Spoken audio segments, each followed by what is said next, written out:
The 23-year-old woman locked herself in an industrial freezer, blood trickling down her wrists, her hands trembling as she dialed a number she swore she would never call again. Outside, the wealthy man pounded on the door, shouting he would kill her before dawn. But the man on the other end of the line, the one the city called the Ghost, quietly ordered a convoy of black SUVs to speed through the rain. Tonight, no one was allowed to touch her. And the price would be written in blood. Follow the story to the end. Like and comment with the name of the city you're watching to let me know how far the story has progressed. The rain came down mean that night. Not the soft kind that washed the city clean, but the ugly kind.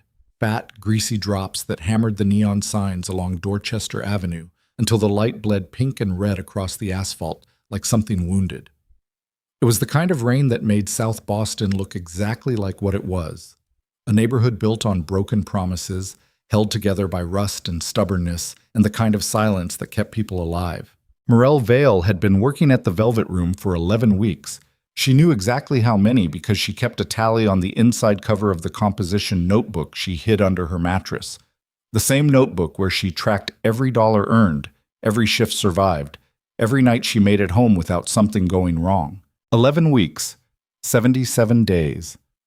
$462 in cash tips she hadn't yet deposited because the bank near her apartment closed at 4, and she never got off before midnight. Tonight was a Thursday, which meant the finance crowd from the waterfront towers mixed with the neighborhood regulars who thought wearing an expensive watch made them untouchable. The music pounded through the floor hard enough to vibrate in her teeth. Bass so heavy it replaced her heartbeat. She balanced 3 whiskey sours and a vodka tonic on a round tray, weaving between bodies that smelled like cologne and sweat, and the sharp chemical edge of cocaine that everybody pretended not to notice. The Velvet Room operated in a gray zone. Not quite legal, not quite criminal, but close enough to both that nobody asked questions.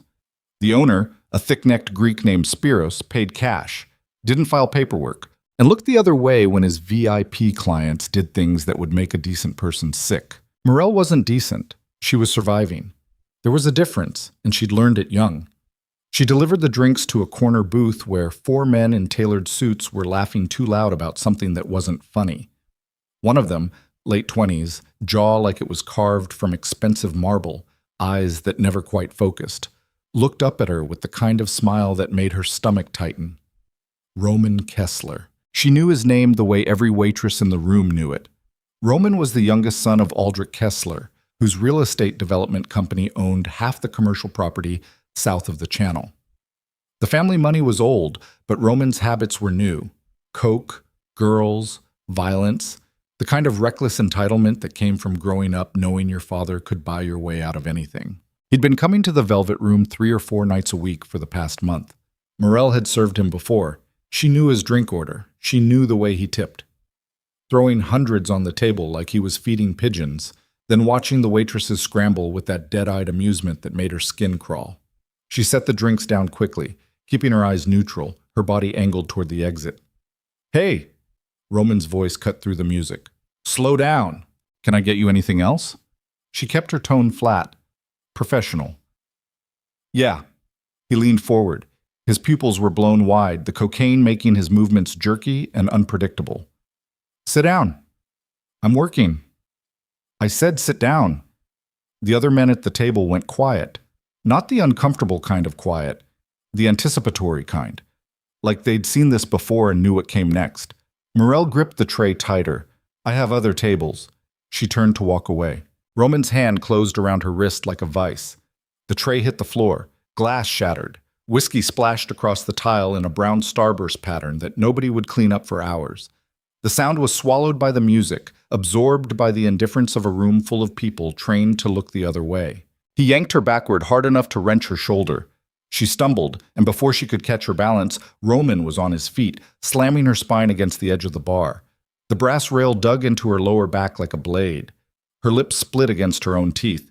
She tasted copper immediately, that hot metallic flood that told her body this was real. This was happening. This was not a drill. "You don't walk away from me."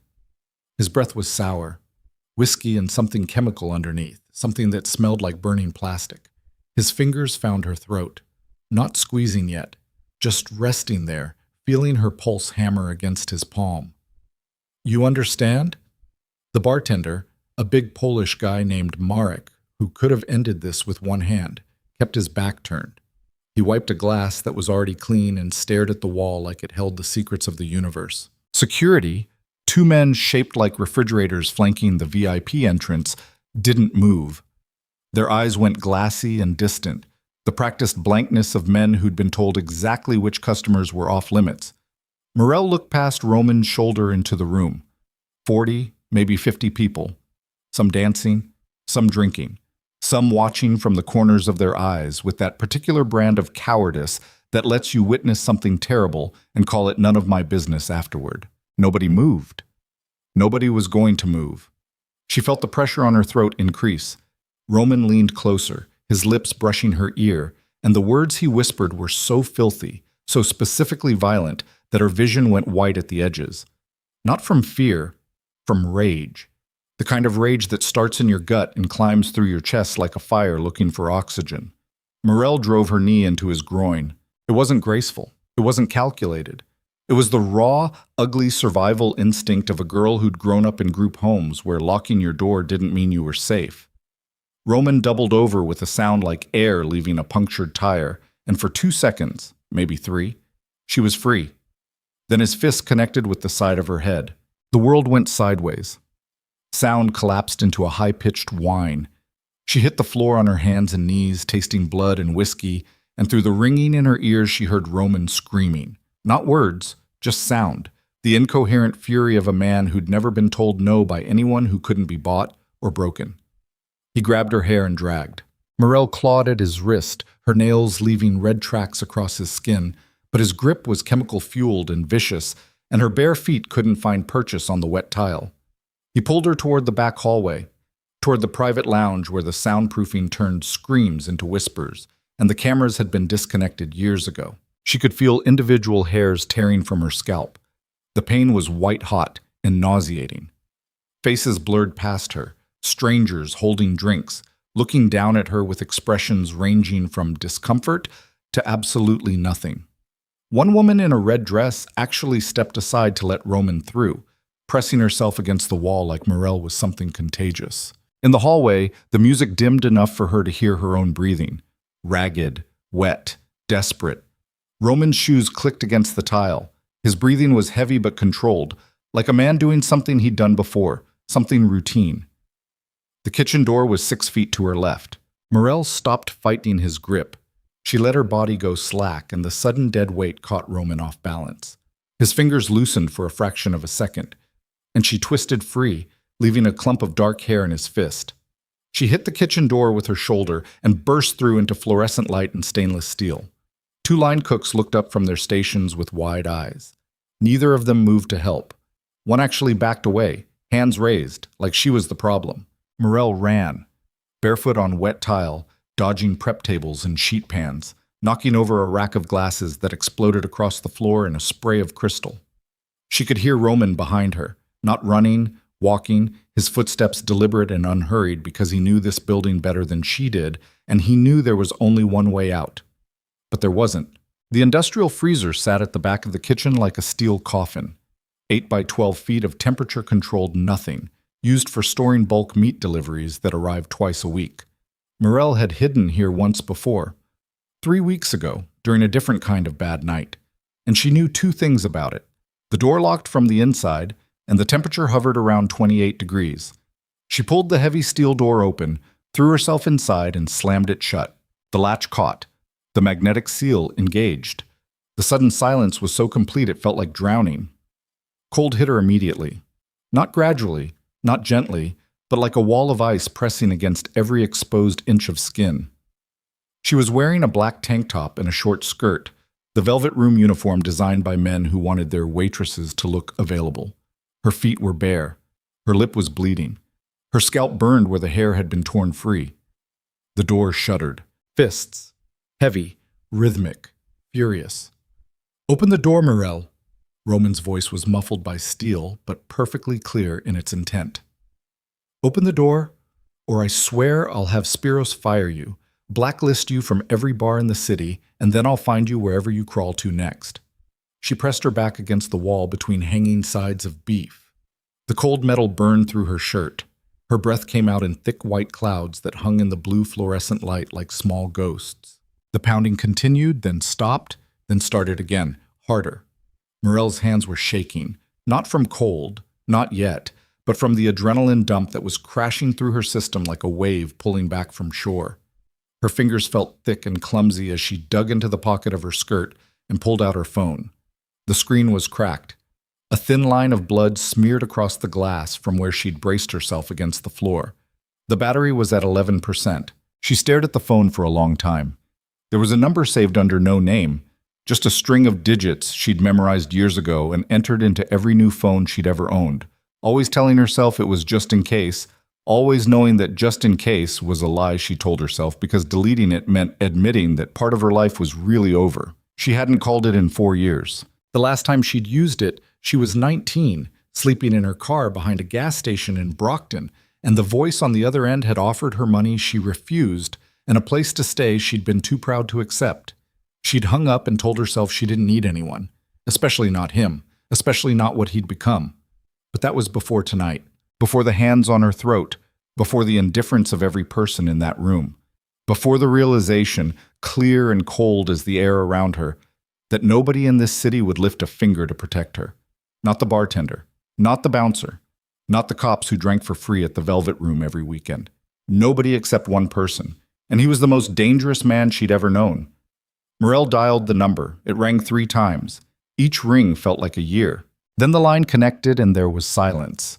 Not dead air, but the particular silence of someone listening, someone who'd been waiting without knowing they were waiting. "Can you come get me?" Her voice cracked on the last word. She hated that. Hated the weakness in it, the way it made her sound like the scared kid she used to be, hiding under a cot in a foster home while the world did whatever it wanted. A long pause. She could hear him breathing, steady, controlled. The breathing of a man who hadn't been afraid in a very long time. "Stay where you are."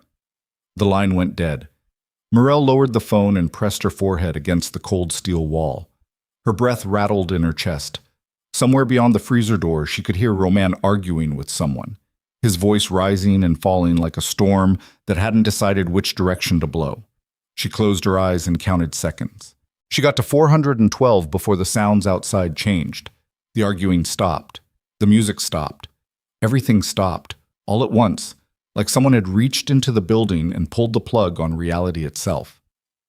The silence that followed was so sudden and so total that Morel actually held her breath, afraid that even the sound of her own breathing might shatter whatever was happening on the other side of that door. Then she heard footsteps. Not Roman's, not the heavy shuffle of bouncers or the clicking heels of waitresses. These were slow, measured, deliberate. The footsteps of a man who moved through the world like he owned every room he entered and had already decided what would happen inside it. A knock on the freezer door, 3 times. Calm, almost gentle. "It's me." The same voice from the phone, low, rough, carrying the weight of years and things done in the dark that would never see daylight. "You can open the door." Morel's fingers were numb. It took her 3 tries to work the latch. The door swung open with a groan of metal, and cold air rushed outward in a visible wave that swirled around the man standing in the doorway like smoke. Lucien Voss. He looked different from how she remembered. Taller, leaner, carved down to bone and muscle and silence. His charcoal overcoat was dark with rain. His hair was cut short, emphasizing the sharp angles of a face that had lost every trace of softness it once held. There were scars she didn't recognize, a thin white line along his jaw, a healed gash across his left knuckle, the kind of marks that accumulate on a body that has spent years in proximity to violence. But his eyes were the same, dark brown, almost black, with that unsettling stillness behind them, like deep water where you couldn't see the bottom and were afraid to guess what was down there. He looked at her for 3 seconds without speaking. His gaze moved from the blood on her lip to the red marks on her throat to her bare feet on the frozen floor. Something shifted behind his eyes, not anger, not sadness, but something colder than both, something mechanical, like a machine quietly recalculating every outcome. He shrugged off his overcoat and wrapped it around her shoulders. The weight of it was enormous, heavy wool lined with something that felt like silk, warm from his body heat, smelling of rain and something dark underneath. Cedar, maybe, or gunpowder. Can you walk? She nodded. He didn't touch her, didn't reach for her arm or try to guide her. He simply turned and walked, and she followed because there was nothing else to do, because this was the current she'd been swimming against for 4 years, and she was too tired and too cold and too broken to fight it anymore. The kitchen was empty. The line cooks were gone. The broken glasses had been swept into a corner. Everything looked wrong in a way she couldn't immediately identify. Too clean, too quiet, like a crime scene that had been processed and sanitized before the evidence could settle. They walked through the hallway and into the main room. The velvet room was unrecognizable. Every light was on. Not the moody amber glow of the nightclub lighting, but the harsh overhead fluorescence that management used for cleaning and inventory. Under that brutal white light, the glamour evaporated. The room looked cheap and tired. Water-stained ceiling tiles, scuffed floors, booth cushions wearing thin in places that the darkness normally hid. Every person in the building was seated, not at their tables, not casually, not comfortably. They were seated against the walls, legs extended, hands visible, phones in a pile on the bar like confiscated contraband. Maybe 40 people arranged in a rough line along the baseboards, men in suits, women in cocktail dresses, the bartenders, the security guards, the cooks who'd fled the kitchen. All of them sat with the careful stillness of people who understood, with absolute clarity, that the situation had moved beyond their control. 6 men in dark clothing stood at intervals around the room. They were not police. They carried no badges. Their faces were blank, professional, utterly calm. 2 of them held weapons, not pointed at anyone, just visible, resting against their chests like sleeping dogs that could wake at any moment. Roman Kessler sat in the center of the room.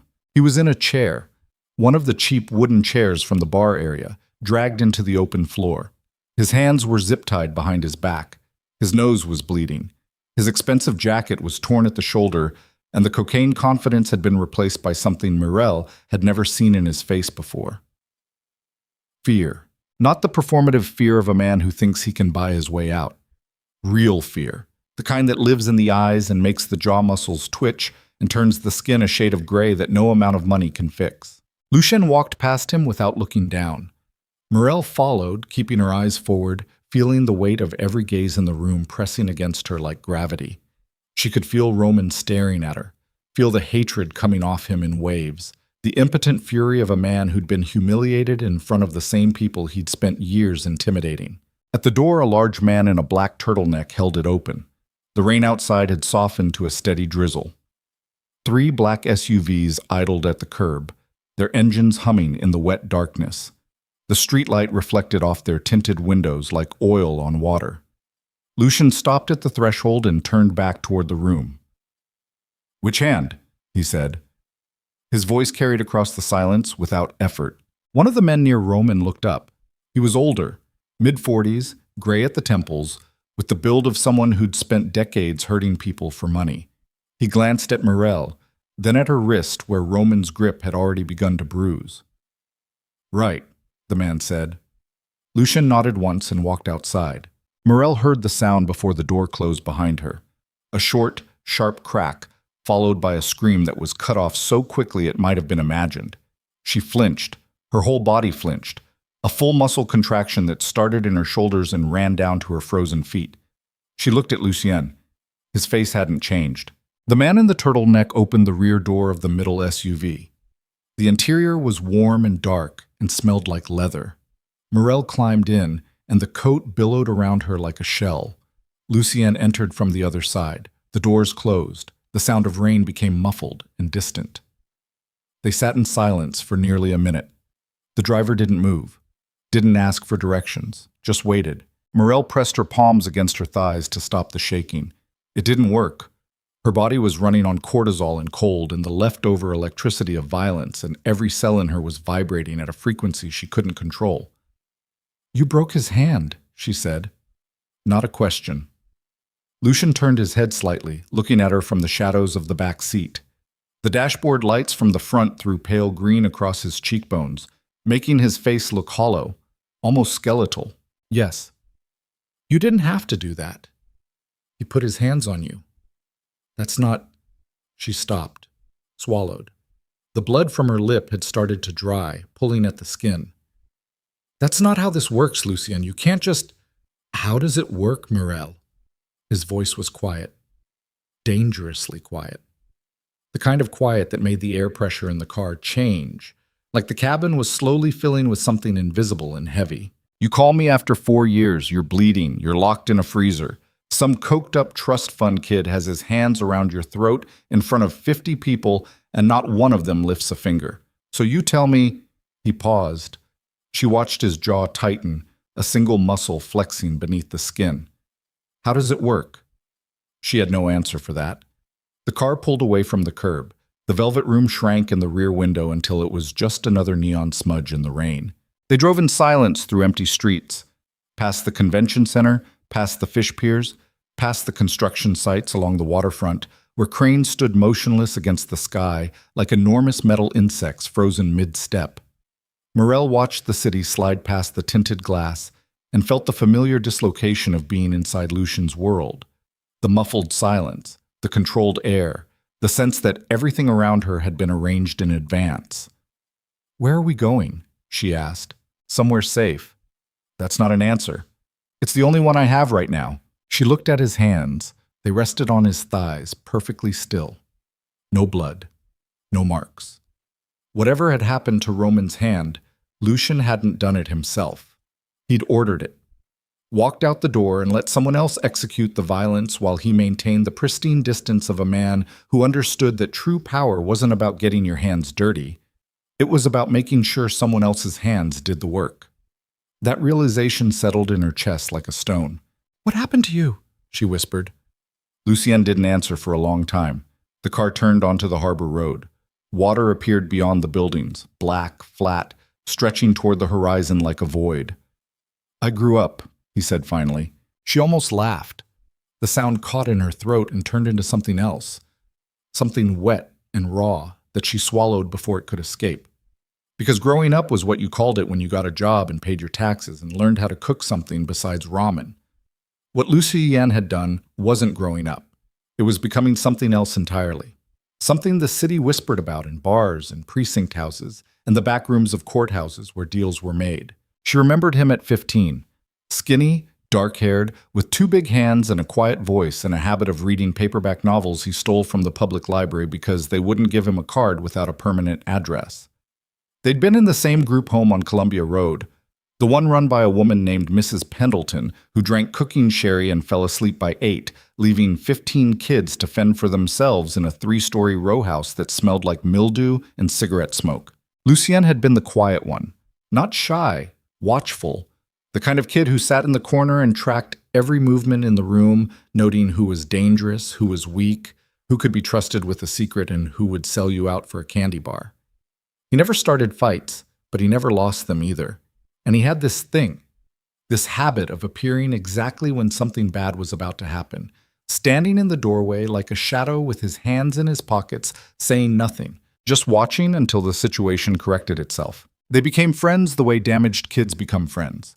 Cautiously, through accumulated proximity, never saying anything directly but establishing a silent contract of mutual survival. She shared her food. He watched her back.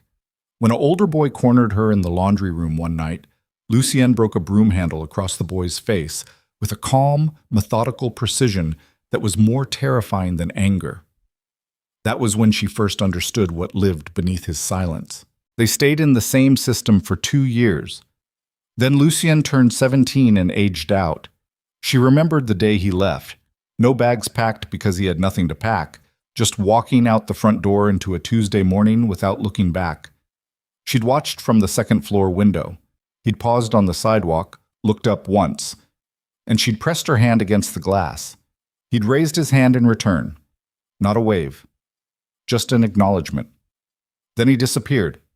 The car stopped. Morel looked up. They were parked in front of a waterfront building she didn't recognize, a high-rise tower of dark glass and concrete that rose above the harbor like a monolith. No signage. No doorman visible. Just a pair of heavy glass doors and a security camera that tracked their approach with mechanical precision. Lucien stepped out into the drizzle. Morel followed, the overcoat dragging against the wet pavement. Inside, the lobby was empty and cold. Marble floors, no furniture, a single elevator with brushed steel doors that opened before Lucien touched the button. Someone watching from somewhere, always watching. They rode to the top floor in silence. The penthouse opened directly from the elevator. It was enormous and sparsely furnished.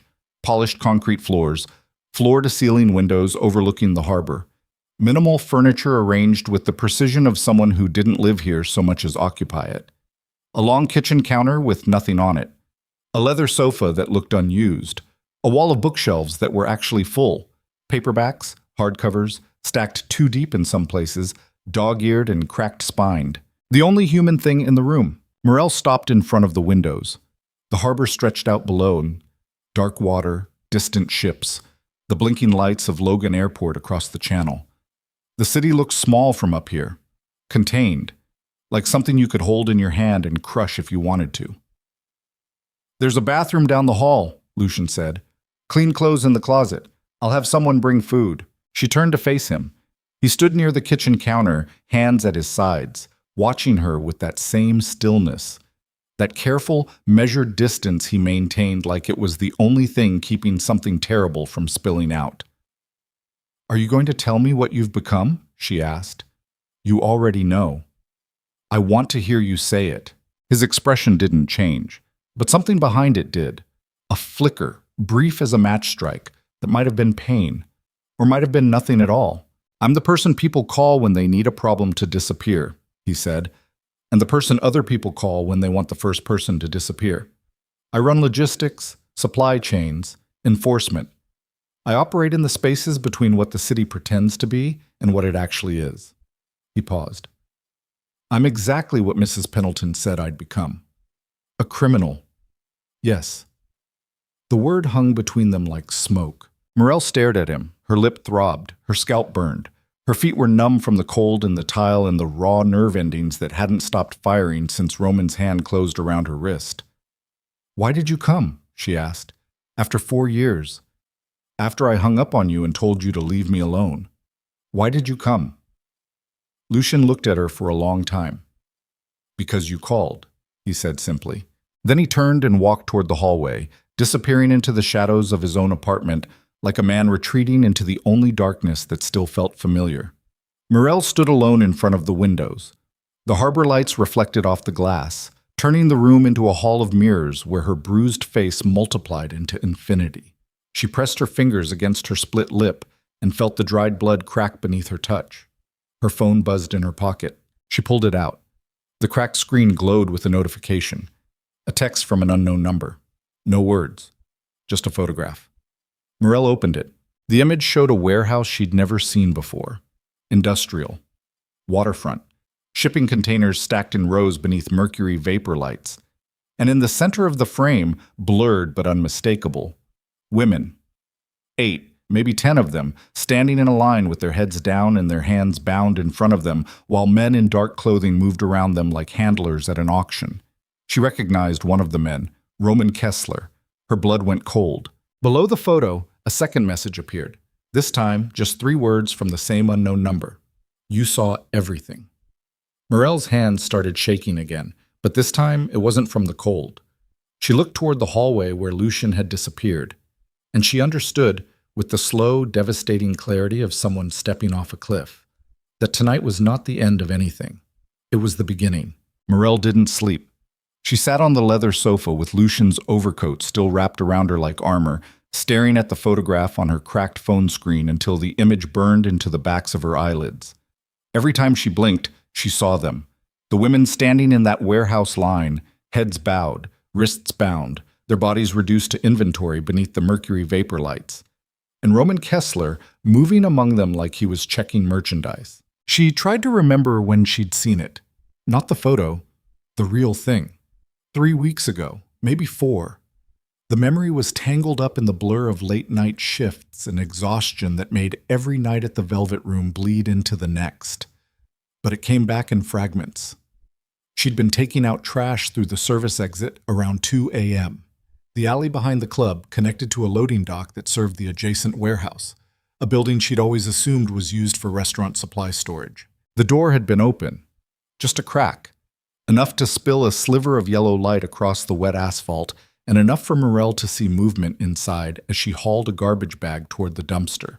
She'd glanced, not even deliberately, just the automatic reflex of a person passing an open door, and seen shapes. People. Women being led single file through rows of shipping containers while men with clipboards tracked them like freight. She hadn't understood what she was seeing, not really. She'd assumed it was something shady. This was South Boston.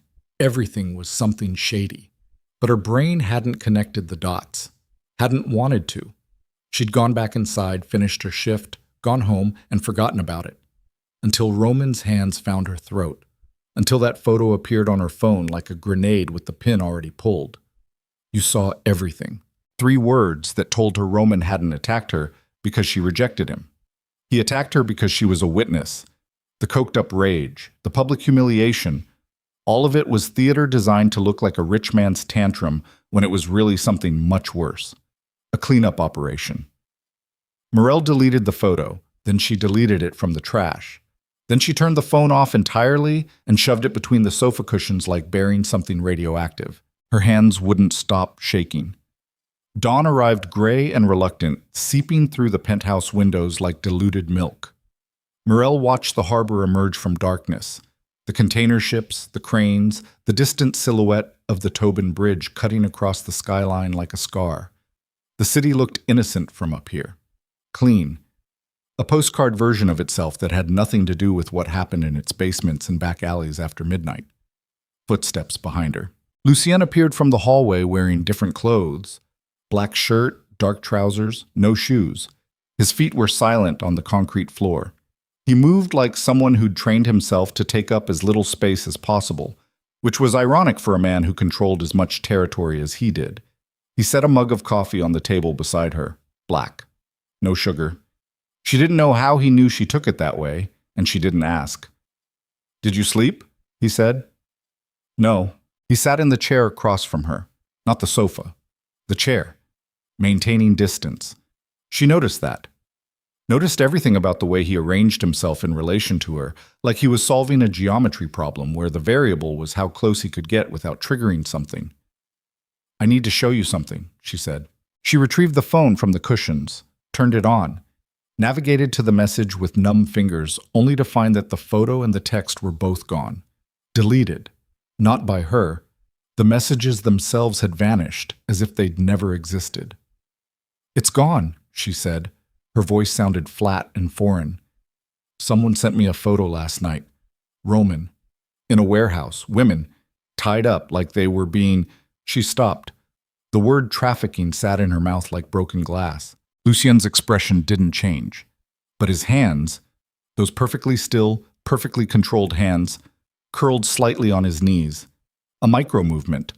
The kind of tell that most people would miss entirely, but that Morel caught because she'd spent her whole life reading the bodies of dangerous men to predict what was coming next.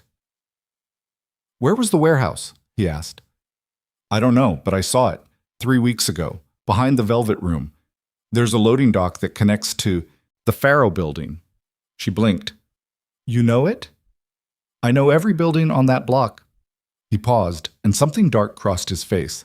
Not surprise, not anger, but a cold recognition, like a man watching a suspicion harden into fact. The Faro building is owned by a shell company called Meridian Coastal Holdings. On paper, it's a seafood distribution warehouse. In reality, it hasn't processed a single shipment in 14 months. "How do you know that?" "Because I know what happens in this city, Morel. That's my job." "Then you knew." She heard her own voice change, the softness leaving it, replaced by something harder, something accusatory. "You knew what was happening in that building, and you didn't do anything." Lucien met her gaze without flinching. "I suspected. I didn't have confirmation. There's a difference." "Not to the women in that warehouse." The words hit their mark. She saw it in the way his jaw tightened. That single muscle flexing beneath the skin, the only crack in his composure. He looked away, toward the windows, and for a moment his face caught the gray morning light at an angle that made him look older than 26. Decades older, hollowed out from the inside. "Roman Kessler is protected," he said quietly.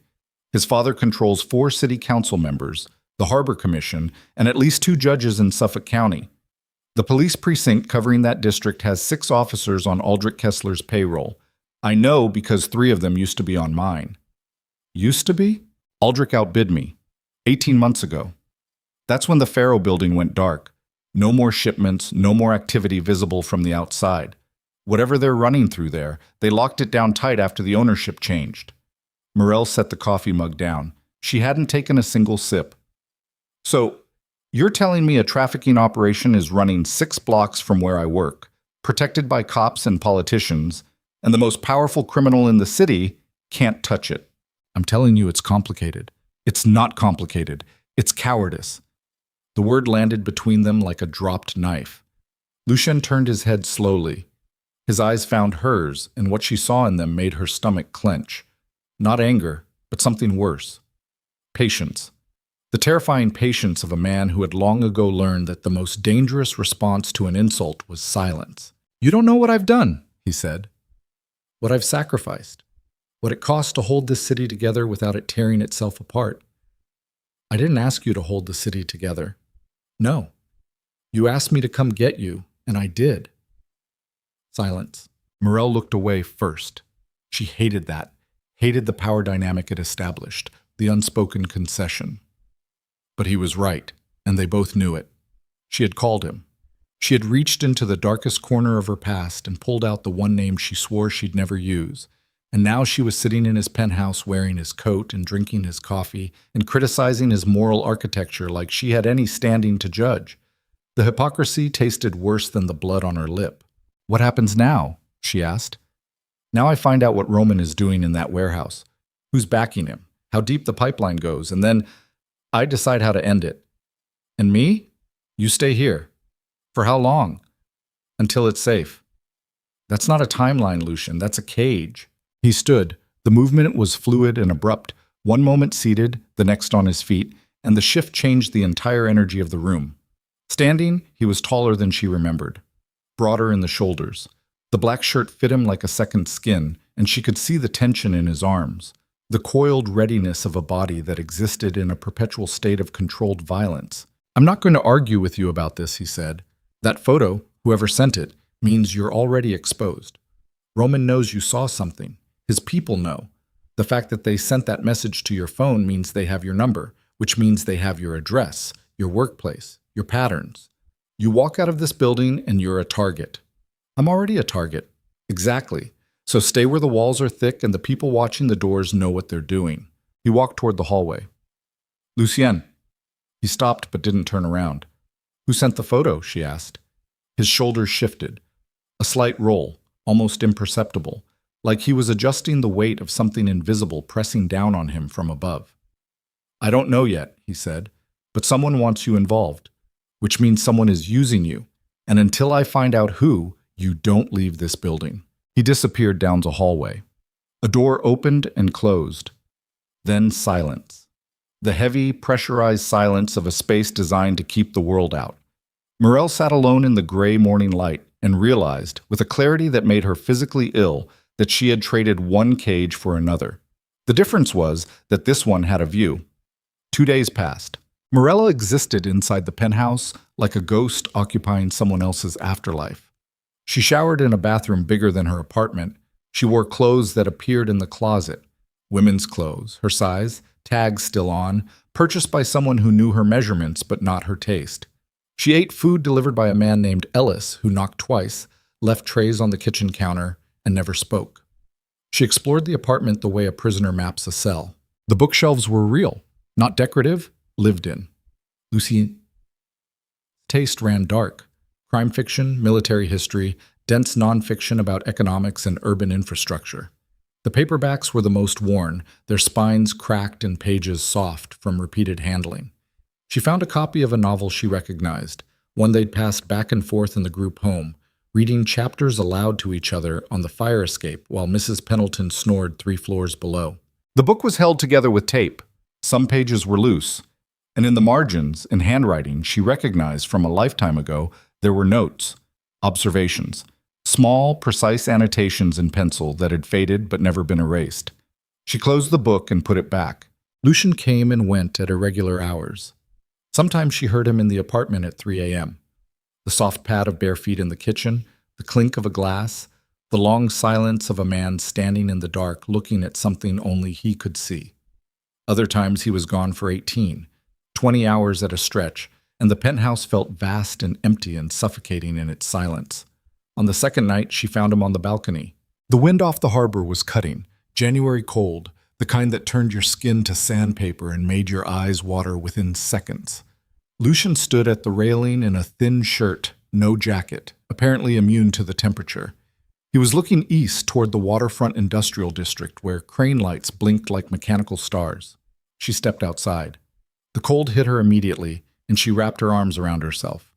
"You'll freeze out here," she said. "I don't feel it." She studied his profile. In the ambient light from the harbor, the circles under his eyes were deep enough to cast shadows. His jaw was clenched, not with anger, but with the grinding, involuntary pressure of a man who hadn't slept in long enough that his body was starting to eat itself for fuel. "When was the last time you slept?" she asked. "Tuesday." "It was Thursday. That's not sustainable." "Nothing I do is sustainable." He turned his head slightly. Meridian Coastal Holdings is a subsidiary of a company registered in Delaware under the name Peter Farrow. Peter Farrow doesn't exist. The registered agent is a law firm in Providence that also represents 6 other shell companies, all connected, through various financial layers, to Aldrich Kessler's real estate portfolio. You found the connection. The connection was never hidden. It was just buried under enough paperwork that no one bothered to dig. Aldrich has been moving women through the harbor district for at least 2 years. The Farrow building is a staging point. They arrive by container ship, get processed, documented with fake IDs, and distributed to a network of private residences and unlicensed clubs up and down the eastern seaboard. He said it like he was reading a shipping manifest, clinical, detached, but his knuckles on the railing were white. "How many?" Morel asked. "Over the past 2 years? My people estimate 200. Maybe more." The number hit her in the chest like a fist. 200 women, processed through a building 6 blocks from where she served drinks to men who tipped in hundreds and touched her like she was furniture. "Roman runs the local operation," Lucian continued. "His father provides the money and the protection. The police officers on payroll handle containment. They suppress reports, redirect investigations, ensure no one asks the right questions. And there's someone inside the federal apparatus too.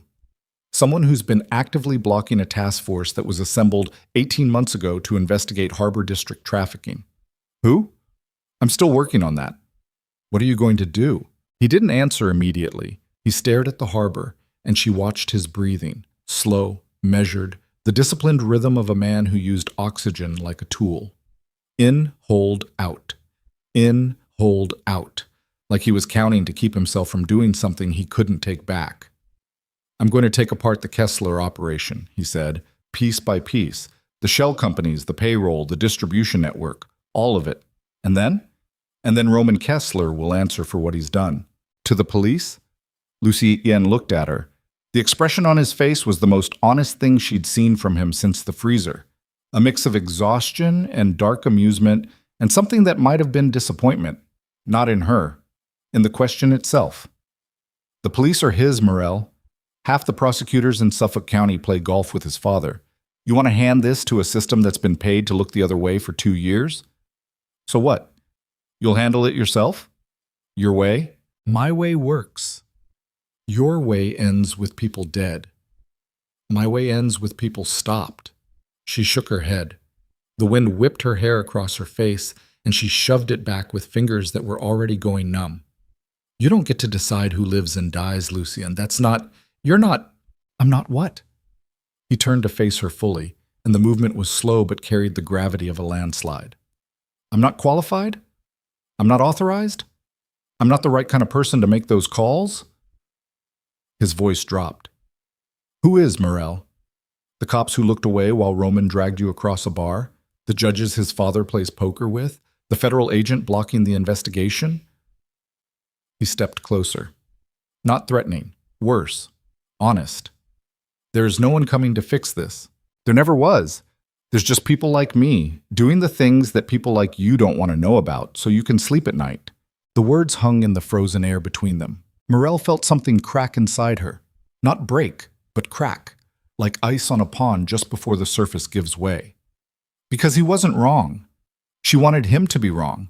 She wanted the world to work the way it was supposed to, justice systems and due process and accountability, but she'd spent 23 years watching that world fail everyone she'd ever known. And standing here on this balcony with the harbor wind cutting through her bones, she couldn't find the words to argue with a man who'd built his entire life on that failure.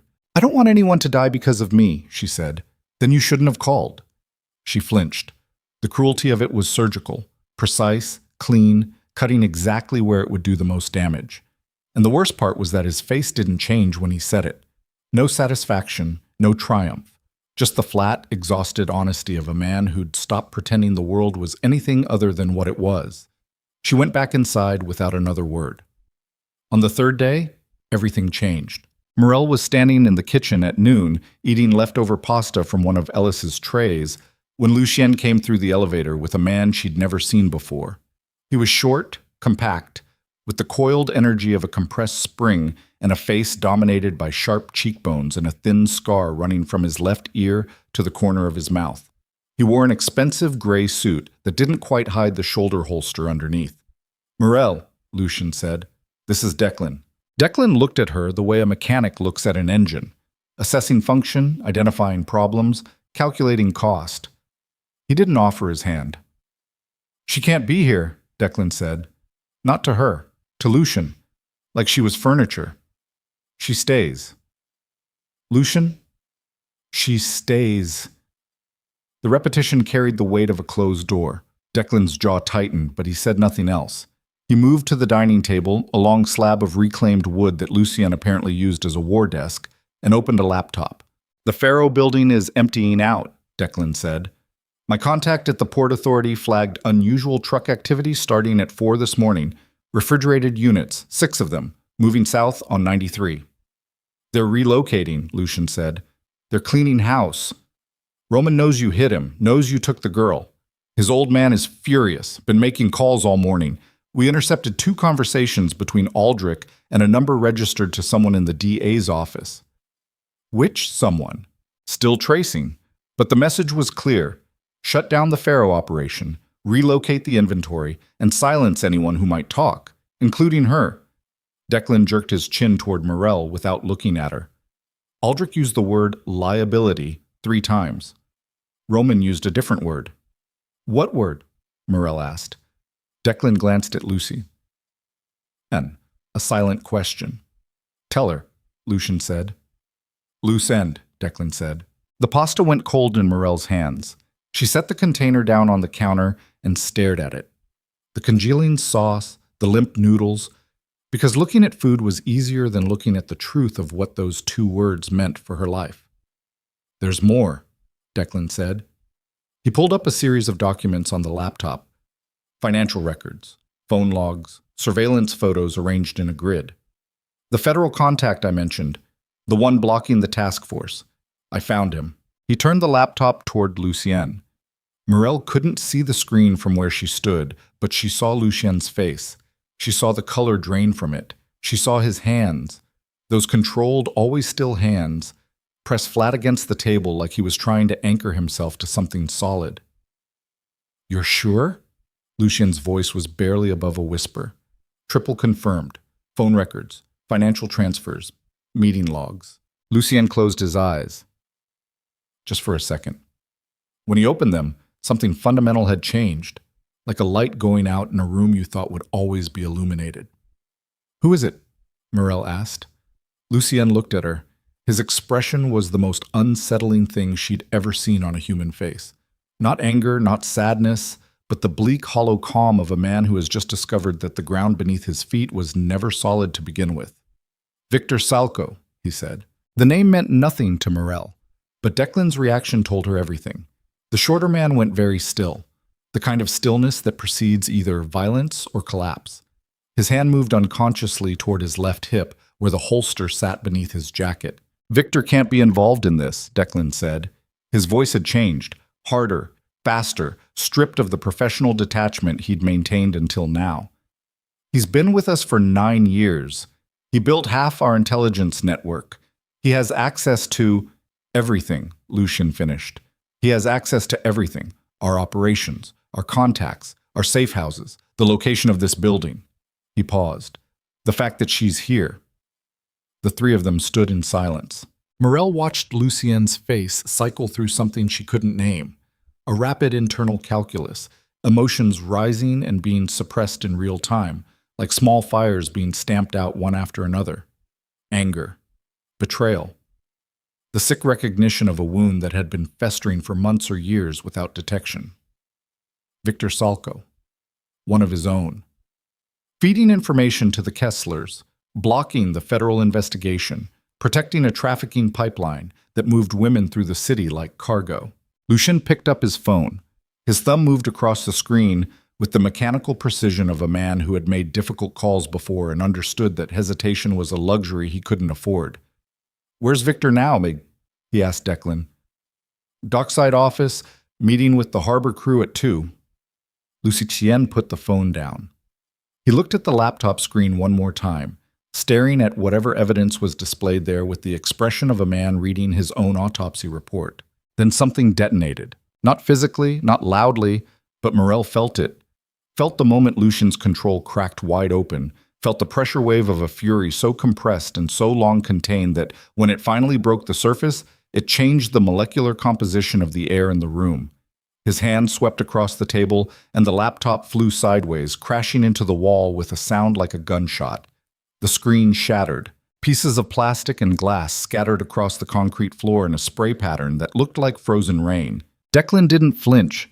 He stood motionless, hands at his sides, watching Lucien the way a sailor watches a storm, with respect and the understanding that survival depends on staying still. Lucien braced both hands on the table. His shoulders heaved. His breathing was raw, ragged, audible, the sound of a man fighting his own nervous system for control. Morel could see the muscles in his forearms standing out like cables, the tendons in his neck pulled taut, every fiber of his body straining against the urge to destroy something else. 10 seconds passed. 20. Then Lucien straightened. His breathing slowed, his hands unclenched, and when he turned to face Declan, his voice was quiet again. But the quietness was different now. Before it had been discipline. Now it was something else entirely. Now it was the silence before the bomb goes off. "Pull everyone in," he said. "Every asset, every contact, every crew leader. I want a full operational lockdown within the hour. Change every safe house code. Rotate every communication channel. Assume Victor has compromised everything." Because he has. Declan nodded. He picked up the broken laptop and tucked it under his arm like a wounded bird. "And Victor?" he asked. Lucien looked at Morel, then back at Declan. "Bring him to me." Declan left without another word. The elevator doors closed behind him with a soft pneumatic hiss. Morel stood in the kitchen, hands gripping the edge of the counter, watching Lucien stare at the empty table where the laptop had been. The surface was scratched where it had slid. A small piece of broken screen glass caught the overhead light and threw a tiny rainbow across the concrete floor. "He's going to know you're coming," she said. "Yes." "And if he runs?" "He won't run." Lucien's voice was hollow. "Victor doesn't run. He repositions. He'll go to the Kesslers, trade everything he has, our locations, our people, our vulnerabilities, for protection. And then Aldrich Kessler will have everything he needs to dismantle my entire operation in 48 hours. So this is a race. This is a war." He looked at her. "And you're standing in the middle of it." Her phone buzzed again. They both froze. Morel pulled it from her pocket. A new message. Same unknown number that had sent the warehouse photo, but this time there was no picture, just an address. And below it, 6 words that drained the blood from her face. "He's moving them tonight." Dock 14. Morel held the phone toward Lucien. She watched his eyes scan the message, watched the calculation happen in real time. The rapid assessment of risk, reward, trap, opportunity, all of it processed behind those dark, unreadable eyes in the span of 2 heartbeats. "It could be a setup," she said. "It is a setup." "Then you can't go." Lucien took the phone from her hand. He stared at the screen for a long time. His thumb hovered over the message like a man standing at the edge of something with no bottom. 200 women in 2 years. he said quietly. And tonight, they're moving more. Through my harbor. Past my docks. Under my name. He looked up at her, and what she saw in his face made her take a step backward. Not from fear, but from the sheer weight of what was building behind his eyes. If I don't go, it doesn't stop. If I do go, I'm walking into a trap set by a man who knows every move I'll make before I make it. Then don't make the move he expects. Something flickered in Lucien's expression. Not a smile. He hadn't smiled once since she'd seen him again, but a recognition. A spark of the kid she once knew, the one who sat in corners and watched and calculated and always found the angle no one else could see. You should be afraid of me, he said. I am. But you're still here. I don't have anywhere else to go. He held her gaze for 3 seconds. Then he pocketed her phone, walked to the hallway, and opened a door she hadn't seen him use before. A door that led not to a bedroom or a bathroom, but downward, into the building's infrastructure, into the machinery beneath the surface. Before he disappeared, he turned back. Lock the elevator after I leave. Ellis will be outside the door. Don't open it for anyone who doesn't say the word Columbia. Columbia, she repeated. The name of the street where they grew up. He nodded, and then he was gone, descending into the dark like a man returning to the only element that had ever truly accepted him. Morel locked the elevator. She stood in the empty penthouse and listened to the wind howl against the windows and the distant rhythmic groaning of ships in the harbor. Somewhere out there, in the frozen industrial sprawl along the waterfront, a trap was being set. Women were being loaded into trucks. A trader was selling secrets to the highest bidder. And the man she'd called out of desperation 3 nights ago was walking directly into the center of all of it. Not because he had a plan, not because he was sure he'd survive, but because the alternative was standing still while the machine kept grinding. Her reflection stared back at her from the dark glass. Bruised, exhausted, alive, and standing on the edge of something that neither of them could come back from. The harbor smelled like diesel and rotting kelp, and the particular cold that comes off open water in January. A cold that doesn't just chill the skin, but works its way into the cartilage, into the small bones of the hands and face, into the spaces between thoughts where fear likes to nest.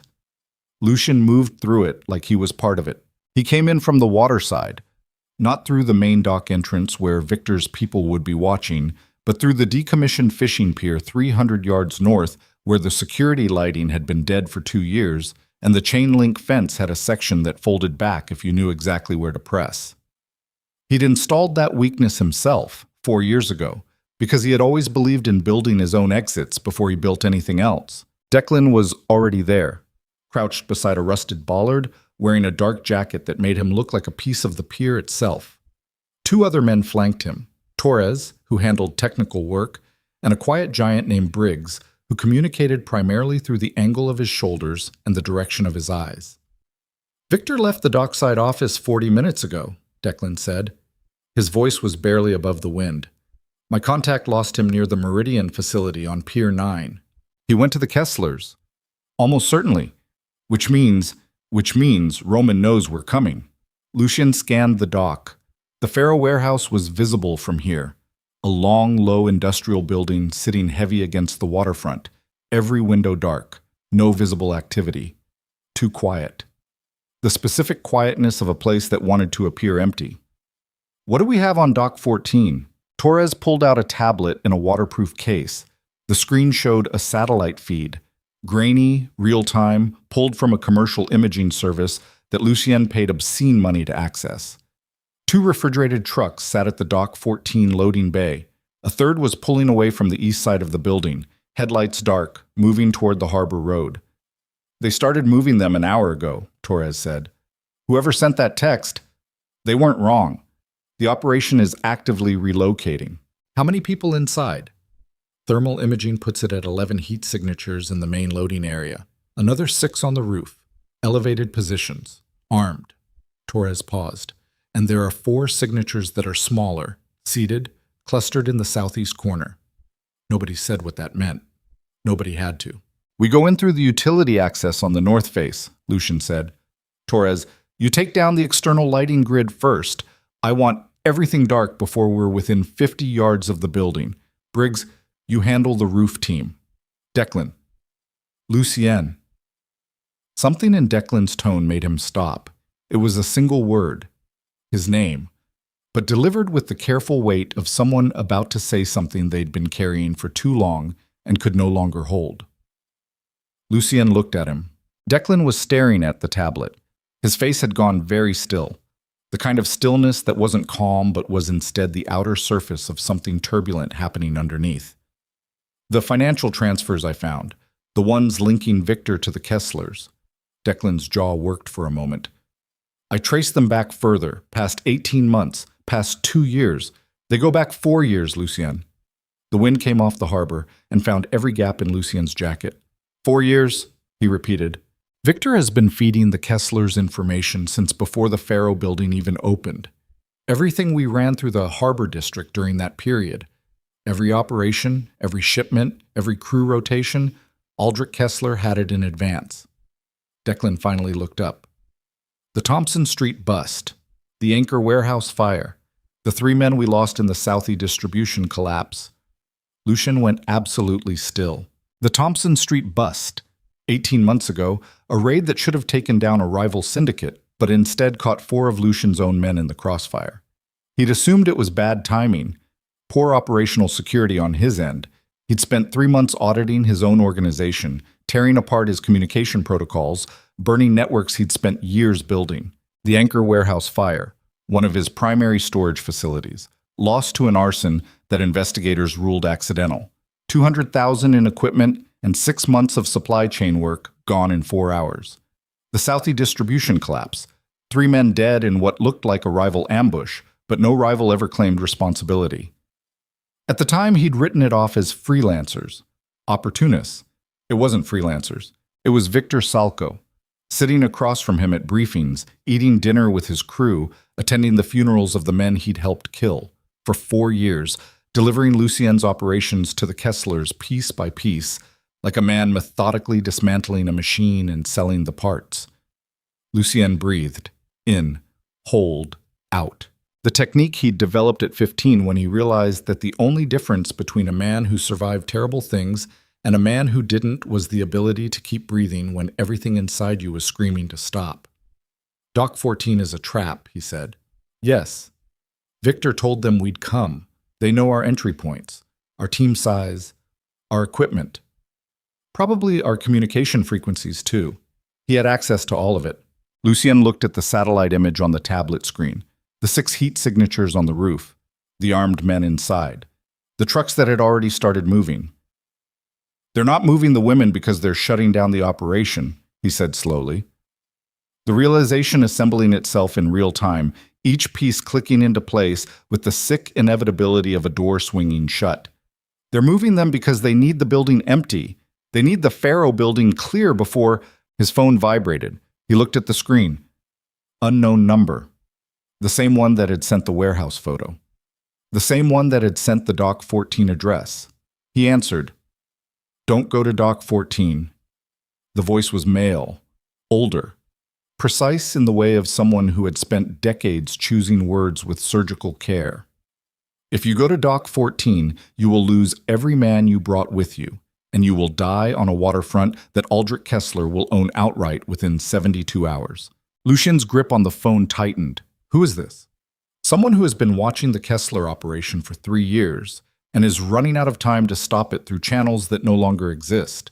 The task force that was assembled to investigate Harbor District trafficking, I built it. Victor Salco dismantled it before it could act. A pause. My name is Reyes. I'm the federal agent Aldrich Kessler paid to block the investigation. The silence that followed was the most complete silence Lucienne had ever experienced. It swallowed the wind, the water, the distant hum of the city. You're Aldrich's man, Lucienne said. I was. The voice on the phone was steady, but underneath it, Lucienne could hear the texture of a man who had been living inside a decision he couldn't reverse and had finally reached the point where the weight of it was killing him faster than any consequence. I took money. I blocked reports. I fed the Kesslers the names of investigators who were getting close. I did all of it, and I will spend whatever remains of my life answering for it. But I'm telling you right now, you cannot go to Dock 14. Why are you calling me? Because I've spent 3 years trying to bring this down from inside a system that Aldrich Kessler has spent 30 years corrupting, and I have failed. Because the task force is dead. Because every official channel has been compromised or bought or intimidated into silence. And because the only person in this city with the reach and the willingness to actually stop the Kesslers, a pause that felt like a man swallowing broken glass, is you. Lucian looked at Declan. Declan was watching him with an expression of controlled alarm, hearing only one side of the conversation, but reading the other side clearly in the set of Lucien's jaw and the whitening of his knuckles. "What do you want from me?" Lucien asked. "I want you to let me help you take them apart. I have 3 years of documentation, financial records, communication logs, evidence chains that could survive federal scrutiny if handled correctly. Evidence that would put Aldrich Kessler in federal prison for the rest of his life and Roman in a cell beside him." Another pause. "But I can't deliver it alone. I have no institutional cover left, no allies inside the Bureau who don't owe Aldrich a favor. I need someone who operates outside the system entirely. And in return, I testify, voluntarily. Full disclosure of everything I did and everything I know. I don't ask for immunity. I don't ask for protection. I walk into whatever room they put me in, and I tell the truth until there's nothing left to tell." Lucian said nothing for a long time. The harbor wind continued. The satellite image on Torres's tablet showed the third truck completing its turn onto the harbor road. Another 4 signatures moving toward the loading bay from somewhere deeper in the building. "Why should I trust a man who spent 3 years lying for money?" Lucien asked. "You shouldn't," Reyes said simply. "Trust the evidence. I'll send you a location. Come alone. Bring the girl. She's part of the documentation chain whether she wants to be or not. She witnessed a transfer at the Faro building on November 14th that I can corroborate with satellite imagery and Port Authority records." The line went dead. Lucien lowered the phone. He stood on the dark pier with the cold harbor wind pressing against him like a hand trying to push him backward, and he made a calculation that he already knew the answer to. "Dock 14 is dead," he told Declan. "Pull everyone back." Declan stared. "We have 4 people inside that building." "Dock 14 is a kill box, Declan. Victor burned the whole play. Anyone we send in there tonight doesn't come back out." He pocketed the phone. "Pull. Everyone. Back." Declan's face moved through 3 distinct expressions in under 2 seconds. Disbelief, fury, and finally the cold professional resignation of a man who had learned to trust Lucian's calls even when they felt like surrender. He raised his radio. They were 3 blocks from the pier when the explosion happened. A deep concussive boom that rolled across the water like thunder from below ground level. Not above, not a building, but from the Dock 14 loading area itself. A fireball climbed into the January sky, orange and white and violent, lighting the harbor like a second sun for 3 full seconds, before collapsing into a column of black smoke that bent west with the wind. Torres stopped walking. All 4 of them stood on the harbor road and watched the Dock 14 loading bay burn. "That was the entrance we were going to use," Torres said. "Yes," Lucian said. "They were going to blow it while we were inside." "Yes." Briggs said nothing. He just exhaled once, slowly, through his nose, and looked at Lucien with an expression that combined profound relief with the dawning, bone-deep understanding that they had come within 20 minutes of being incinerated in a trap laid by a man they'd trusted for 9 years. Declan turned and put his fist through the metal panel of a fire call box bolted to a utility pole. The box dented inward with a sound like a flat note. He stood with his knuckles pressed against the crumpled metal, breathing hard, and said nothing. They watched the fire for another minute. Then Lucien's phone showed a text from the Reyes number, a warehouse address in the Fort Point neighborhood, 3 miles north. Below it, 1 sentence. "I've been waiting a long time to do the right thing. I hope it's not too late." Lucien put the phone in his pocket, turned to his crew. "Go home," he said. "All of you. Change your phones, change your locations. Contact no one who knows Victor. Wait for my signal." "What are you going to do?" Declan asked. His voice was rough, damaged sounding. "Finish this." He left them on the harbor road and walked north through streets that were empty and wet and lit by the distant glow of something burning. Getting back into the penthouse without using the elevator was a 10-minute climb through a utility stairwell that smelled of concrete and machine oil. When Lucian pushed through the fire door into the main living space, Morel was standing in the kitchen with a bread knife in her hand. Not raised, not threatening, just held, the reflexive preparation of someone who had spent a night alone with the sound of a distant explosion still reverberating off the harbor. She lowered the knife when she saw him. "There was a fire," she said. "I saw it from the window." "I know. Were you—" "No." He moved past her, toward the hallway. "Get your shoes. We're leaving." "Where?" "Fort Point. There's a man I need to meet." "What man?" "The federal agent who's been working for the Kesslers for 3 years. He wants to switch sides." Morel set the knife down. She studied Lucien's face. The soot he hadn't noticed on his jaw, the damp cuffs of his trousers from the waterfront, the particular quality of stillness that he wore after something bad had nearly happened. She'd learned to read that specific version of him in the past 3 days. It was different from his normal stillness, tighter, more compressed, like a material under stress that was still holding but wouldn't forever. "Victor," she said, "he burned 4 years of operations. I lost 3 men to his information. Tonight he tried to blow us up inside a loading bay at Dock 14. He stopped in the hallway doorway and looked at her. I need this agent. I need his documentation. And I need you there because apparently you're part of his evidence chain." "Me? The transfer you saw at the Faro building. He has satellite and Port Authority records that corroborate what you witnessed. Your testimony connects the documentation to the physical operation." Morel felt the room shift slightly, the floor not actually moving, but giving that impression, the sensation of a reality rearranging itself around a new weight. She was a witness, not accidentally, not incidentally, deliberately.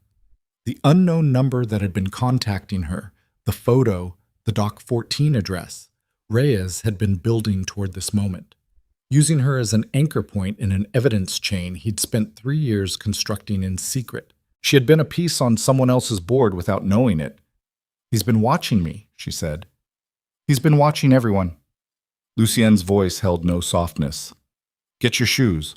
The Fort Point address was a converted warehouse that had been subdivided into studios, artists and architects on the upper floors, storage and workshop space below. The building's ground floor unit was accessed through a steel door in an alley off Congress Street, the kind of entrance that was deliberately forgettable. Reyes opened the door before they knocked. He was late 50s, compact, with the weathered face of a man who had spent decades in harsh conditions, and the kind of eyes that belonged to someone who had seen enough of the world's machinery to find it neither surprising nor comforting. He was wearing a plain gray sweater and dark trousers, and he looked at them both with an assessment that was professional and exhausted in equal measure. "You're late," he said. "I watched the explosion first," Lucian replied. Reyes stepped back and let them in. The space inside was a map of obsession. 3 years of work covered the walls, photographs, documents, organizational charts connected by colored threads, financial flow diagrams that traced money from offshore accounts through shell companies through real estate holdings and back again, bank statements, communication intercepts, surveillance photographs, shipping manifests, a timeline running the full length of one wall from floor to ceiling, charting the development of the Kessler trafficking operation from its earliest stages to the present. Morel stood in the center of it and turned slowly. She recognized herself in 2 photographs pinned near the November section of the timeline. Grainy surveillance images, herself in the velvet room uniform, taking out trash through the service exit. The second showed her paused in the alley, looking toward the open warehouse door. The timestamp read 2:14 a.m., November 14th. "You were watching me," she said. "I was watching the building," Reyes said. "You walked into the frame. And you didn't warn me. You didn't tell me what I'd seen. I needed you clean, uncontaminated by my involvement. If I'd contacted you then, Roman would have known immediately. Victor had my communication channels compromised by that point." He moved to a table covered in manila folders. "I tried to protect you the only way I could. I flagged your name in a federal database as a material witness to an ongoing investigation. It should have triggered protective protocols. It triggered Roman attacking me in a nightclub," Morel said. Reyes closed his eyes briefly. The database flag was visible to Victor. He fed it to Roman. He opened his eyes. I understand if that doesn't constitute an apology. It doesn't. The three of them stood in the archive of 3 years of failure, the evidence of a man trying to atone for his corruption by documenting the corruption of others, building a case that kept getting dismantled by the very betrayal he was trying to expose. Lucien moved to the financial documents. He picked up a stack and read quickly, with the focused efficiency of someone who had spent years parsing exactly this kind of paperwork. He moved through the pages in silence for 2 minutes while Reyes waited and Morel studied the timeline on the wall. The scale of it was staggering. The Kessler operation wasn't just South Boston. It was Providence, Hartford, Baltimore, and a node in Philadelphia that connected to a larger network operating out of the Mid-Atlantic. Aldrich Kessler was a distribution hub, not the origin, not the destination, but the critical middle point that kept the pipeline functioning. Without him, the network lost its eastern seaboard infrastructure. Without him, hundreds of women currently inside that system had a chance of being found. You have enough to build a federal case? Lucien asked. He was still reading, not looking up. I have enough to build 10 federal cases, Reyes said. What I don't have is a way to introduce the evidence without it being suppressed by the people Aldrich has inside the Bureau. Who handles it if not the Bureau? There's a prosecutor. Name is Hannah Vasquez. She runs an independent organized crime unit out of the AG's office. State level, not federal, which means she operates outside the channels Aldrich controls. She's been trying to build a case against the Kesslers for 2 years, but she has no physical evidence, no witnesses, and no access to the financial documentation. Reyes picked up a folder from the table and held it out. Until now. Lucien took the folder. There's a problem, Reyes said. His voice changed. The professional cadence dropped slightly, revealing something human and tired underneath. Victor knows about Vasquez. I briefed my full asset list to the Kesslers. Yes, including her. 8 months ago before I fully understood how deep Victor's access went. Aldrich knows she's the threat. He's been preparing to neutralize her for months. Neutralize how? Morel asked. She has a daughter, 7 years old. The school she attends, Aldrich's people have been watching it for 6 weeks. The room went cold in a way that had nothing to do with temperature. He's going to threaten her child, Lucien said. He's already drafted the message. According to financial records, there's a payment to a private investigator here that I traced backward. He was going to deliver it tonight, after the Dock 14 operation confirmed your death and the immediate threat to his organization was eliminated. Lucien set the folder down. He turned to Morel. She saw in his face the specific weight of a man who had just understood the full architecture of what he was inside. Not just a war between criminals, not just a personal vendetta, but something that had its roots deep in institutional corruption and was still growing in real time, with real consequences for people who had no idea it was happening. Vasquez, her daughter. How much time? Lucien asked. The message was scheduled for delivery at midnight. Reyes checked his watch. It's 11:42. The silence lasted 3 seconds. Then Lucien's phone rang. The number on the screen belonged to Declan. Lucien answered immediately. Talk. Declan's voice came through compressed and urgent. Lucien, Victor contacted Roman directly after the explosion. My man at the Kessler property got a partial intercept before the line went secure. Roman is moving. He's not going to the Faro building. He's not going to Dock 14. He's going to the penthouse. Everything stopped. He's going to the penthouse, Lucien repeated. His voice was absolutely flat. Victor gave him the address. He knows she's there. Lucien, Ellis is not answering his radio. I've been trying for 6 minutes. Lucien was already moving. Morel didn't understand what was happening for exactly 1 second. The 1 second it took her to process the sequence. Penthouse, Ellis not answering, Roman moving.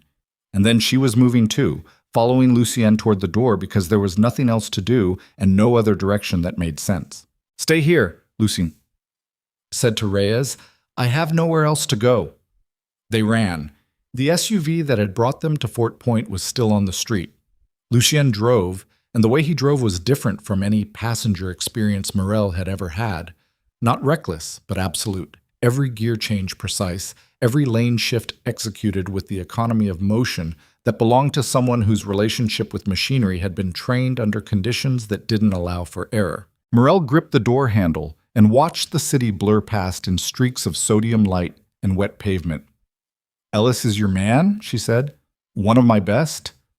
"If Victor told them about the building, I know. They could have gotten there before us. They could already be inside."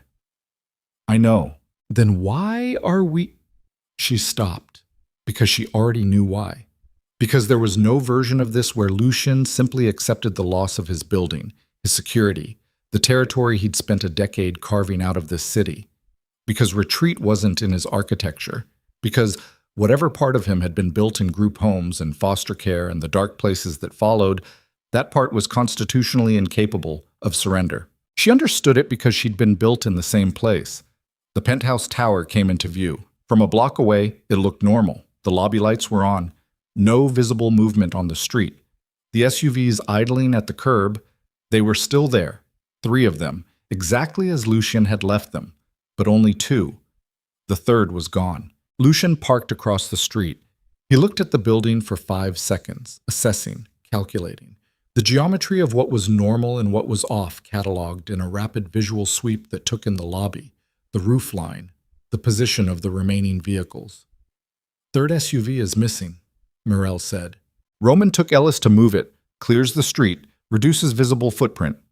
He opened the glove compartment and removed a handgun, checked the magazine with a practiced efficiency that lasted 2 seconds, and put it in his jacket. "Stay in the car." "No." He looked at her. "You walked into a building last time and came back," she said. "But you didn't know your own man was compromised until 40 minutes ago. You don't know what else Victor gave them. You don't know what's waiting in there. Which is why you stay in the car. Which is why you don't go in alone." The look he gave her was complicated. Frustration and something else layered beneath it. Something that moved across his face too quickly to name before he shut it down and reassembled his composure. He got out of the car. She got out of the car. He turned to send her back, and she shook her head once, hard, with an expression she'd practiced over 23 years of people trying to make her smaller than she was. He didn't argue. They crossed the street and entered the lobby. The marble floor was clean. The overhead lights were steady. The security camera above the elevator tracked them with its usual mechanical rotation. But the chair behind the lobby desk, where a man named Gerard worked nights, a former Marine who'd been with Lucien for 3 years, was empty. Not abandoned in a rush, pulled back from the desk and positioned at an angle, like someone had asked Gerard to stand up and come around the desk. Lucien pressed the elevator call button. The doors didn't open. He pressed it again. Nothing. He looked at the floor indicator above the doors. The digital display showed the elevator was on the top floor. It had been there, according to the timestamp display on the security panel beside the doors, for 22 minutes. 22 minutes. They'd been at Reyes's warehouse for 30. Lucien moved to the stairwell door. He pushed it open slowly, the hinges silent, and they went up 14 floors, in darkness, Lucien with the gun in his right hand and his left hand trailing the wall for spatial reference.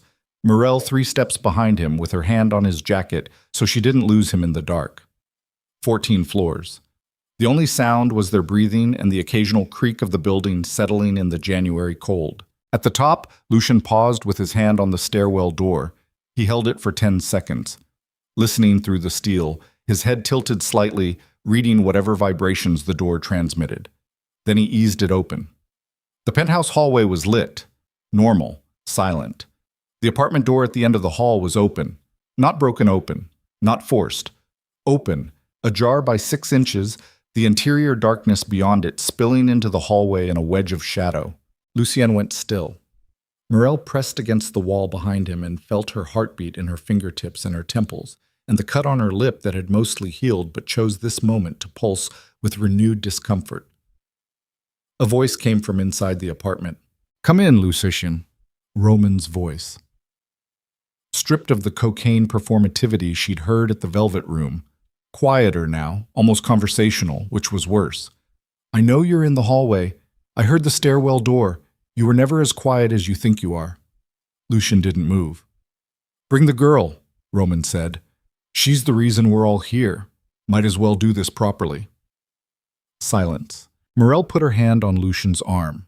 He was rigid, every muscle locked, the gun pointed at the floor, his jaw clenched so hard she could see the tendons standing out in his neck like bridge cables under load. She put her mouth close to his ear. He's not alone, she whispered. No. Ellis? Lucien's free hand found hers on his arm. His fingers closed over hers, briefly, once, not comforting, but acknowledging. The gesture of a man who didn't know how to offer comfort, but understood the language of contact. Then he pushed the door open and walked in. The penthouse was lit, all the overhead lights on, flooding the space with harsh white light that left no shadows anywhere. It looked violated. The bookshelves had been searched. Volumes pulled out and dropped on the floor, pages spread like broken wings. The kitchen counter had been swept clean, every item knocked to the floor. The leather sofa had been moved. The war table where the laptop had shattered now held something else entirely. Ellis was zip-tied to one of the dining chairs in the center of the room. His face was swollen on one side, a deep, ugly bruising around his left eye that had closed it completely. His lip was split in two places. He was conscious, but only barely, his head lolling with the slow, nauseated rhythm of someone who had taken multiple blows to the skull. Roman Kessler stood behind him. His right hand was bandaged. Lucien's visit to the Velvet Room's after effects, the fingers set in a half curl around a weapon that he held with his left hand instead.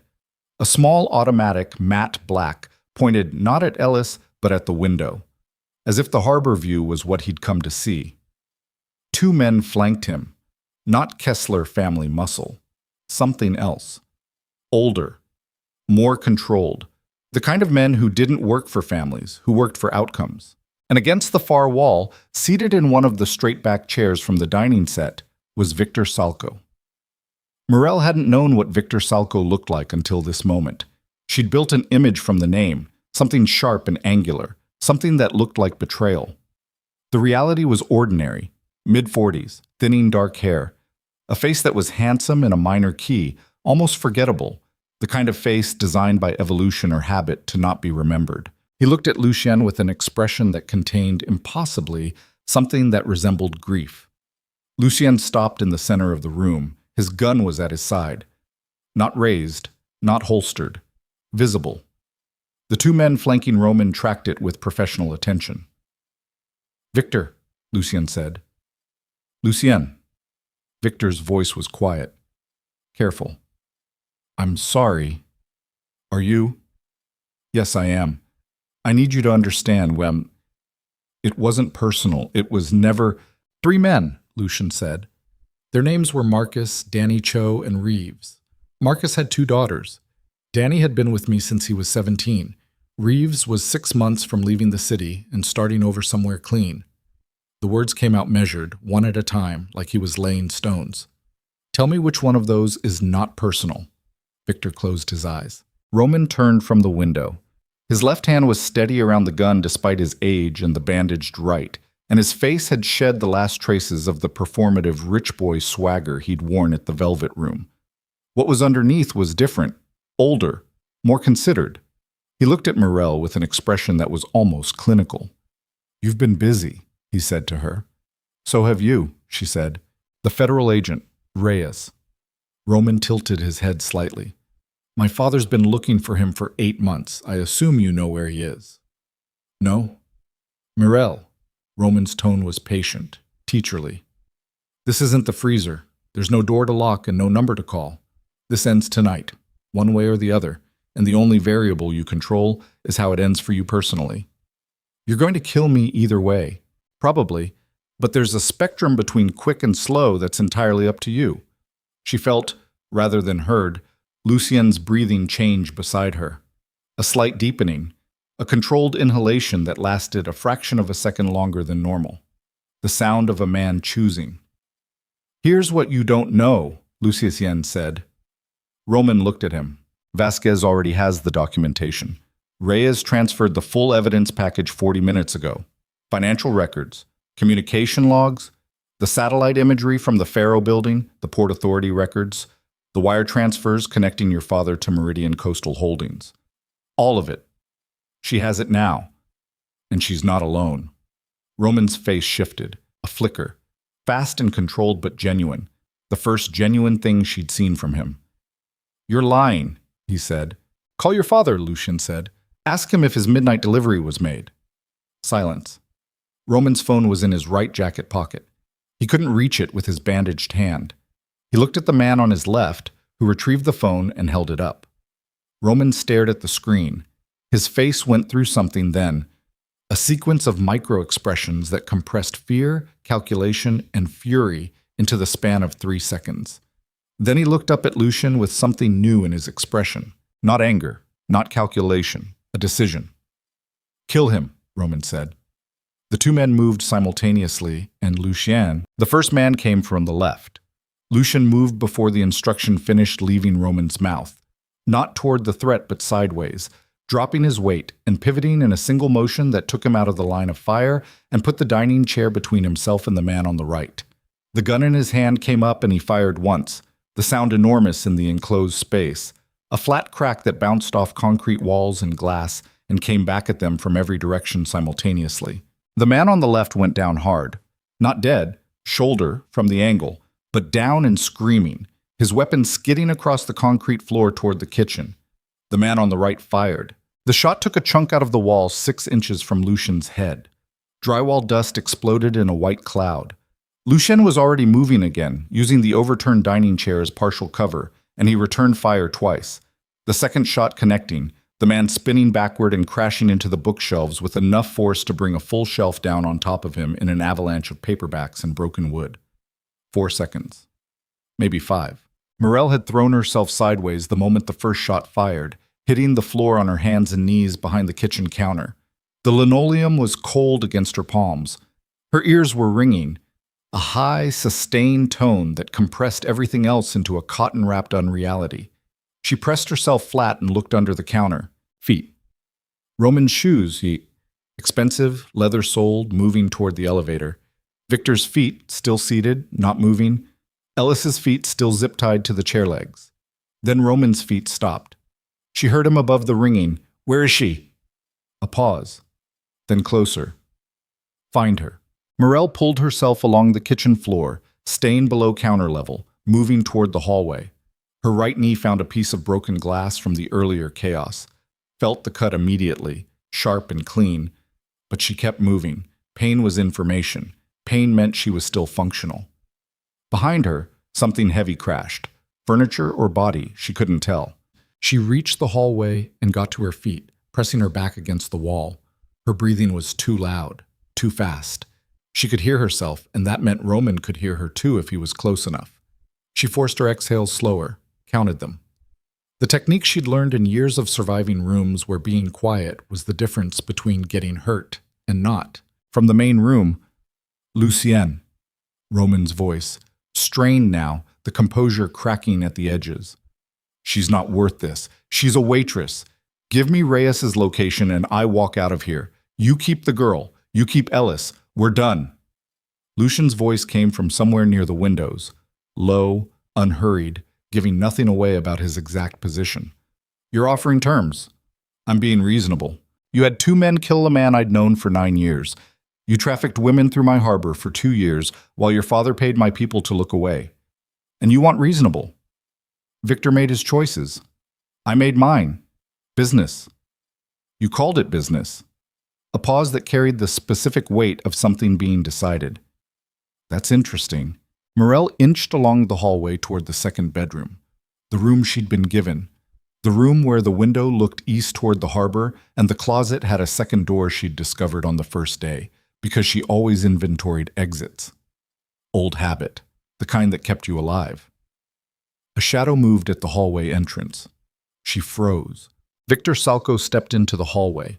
He was not running, not toward the elevator, not toward any exit.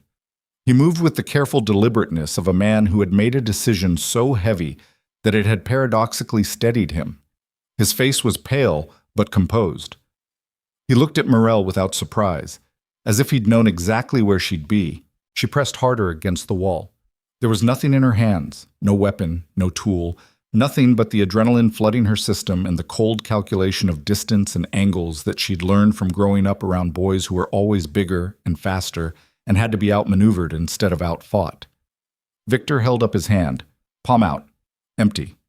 He shook his head once. She didn't move, didn't trust the gesture, didn't trust the expression, Didn't trust anything about a man who'd spent 9 years selling people's lives for money and had just watched two of his employer's men get shot and was now standing in a hallway looking at her like he wanted to apologize.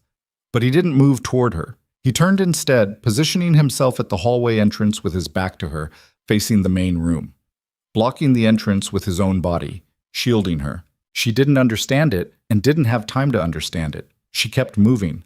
The second bedroom door was unlocked. She pushed through, crossed the dark room in 4 steps, and hit the closet. The second door was there, a narrow panel that accessed a utility corridor running parallel to the building's service infrastructure. She told herself she was just being thorough when she found it, the way she told herself a lot of things to avoid admitting that she lived in a constant low-level state of emergency preparation. She pushed through into the utility corridor.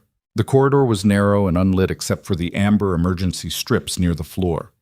She moved along it, one hand on the wall, feet finding the surface carefully in the near dark. Ahead, the corridor turned and then descended. A maintenance staircase, concrete, running down the building's interior spine. She went down. Behind her, somewhere above, she heard shouting. 2 voices, maybe 3, and then another gunshot. Then silence. The silence was worse than the sound. She stopped on the 8th floor landing and pressed her back against the wall and tried to think. Lucien was up there. Ellis was up there, zip-tied to a chair, unable to run. Victor was up there doing something she didn't understand with his body between her and Roman's anger.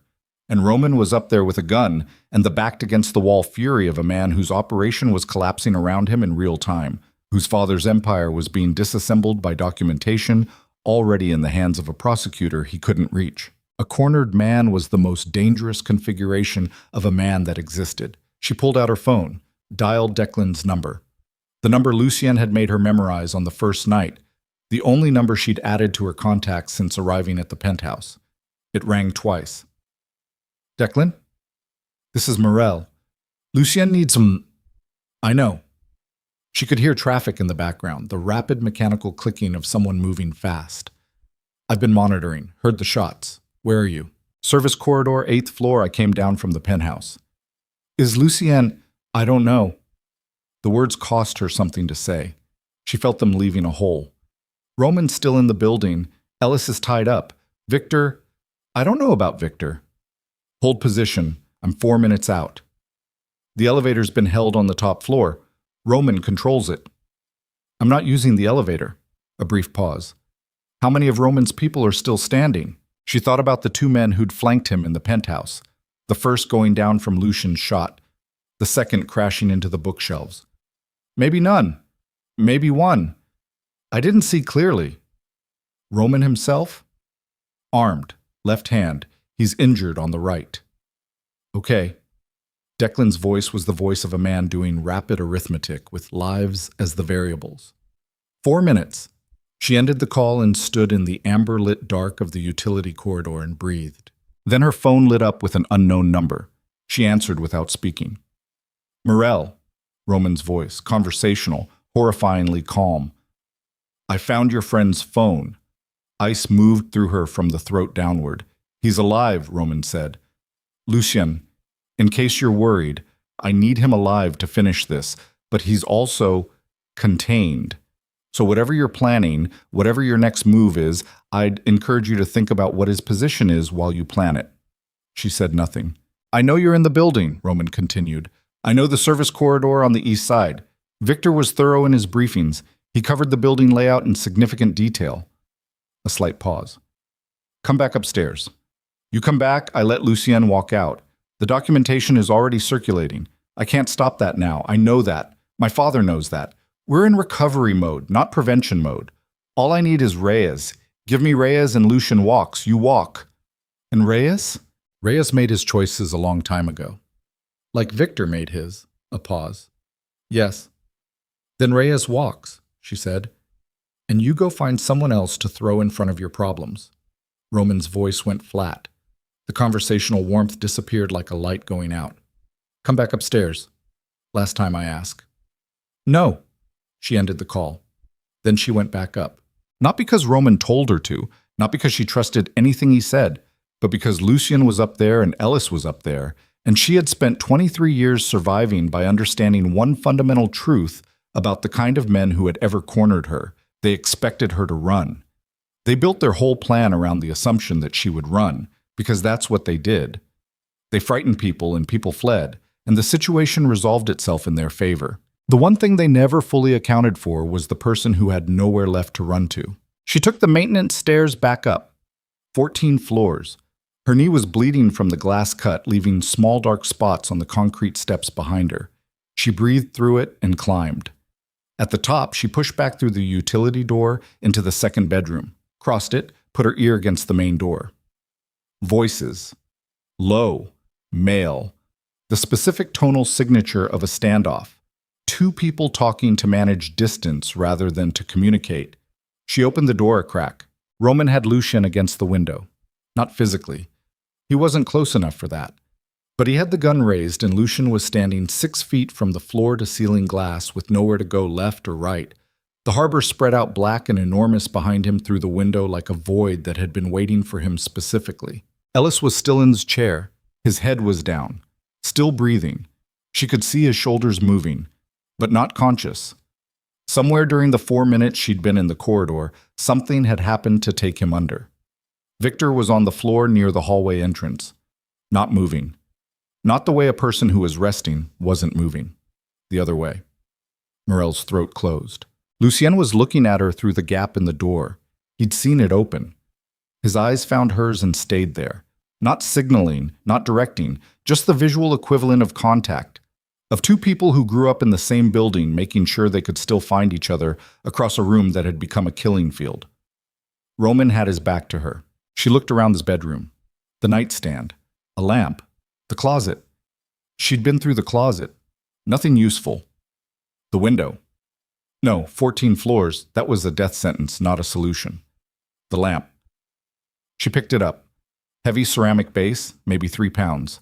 She uncoiled the cord from the nightstand peg, wrapped it twice around her wrist to secure the grip, and held it at her side like a weight at the end of a tether. She looked at Lucian through the crack. He saw the lamp. The calculation happened across his face in less than a second. Distance, angle, Roman's position relative to the door, the risk of Roman turning before she crossed the distance. She could see him doing it.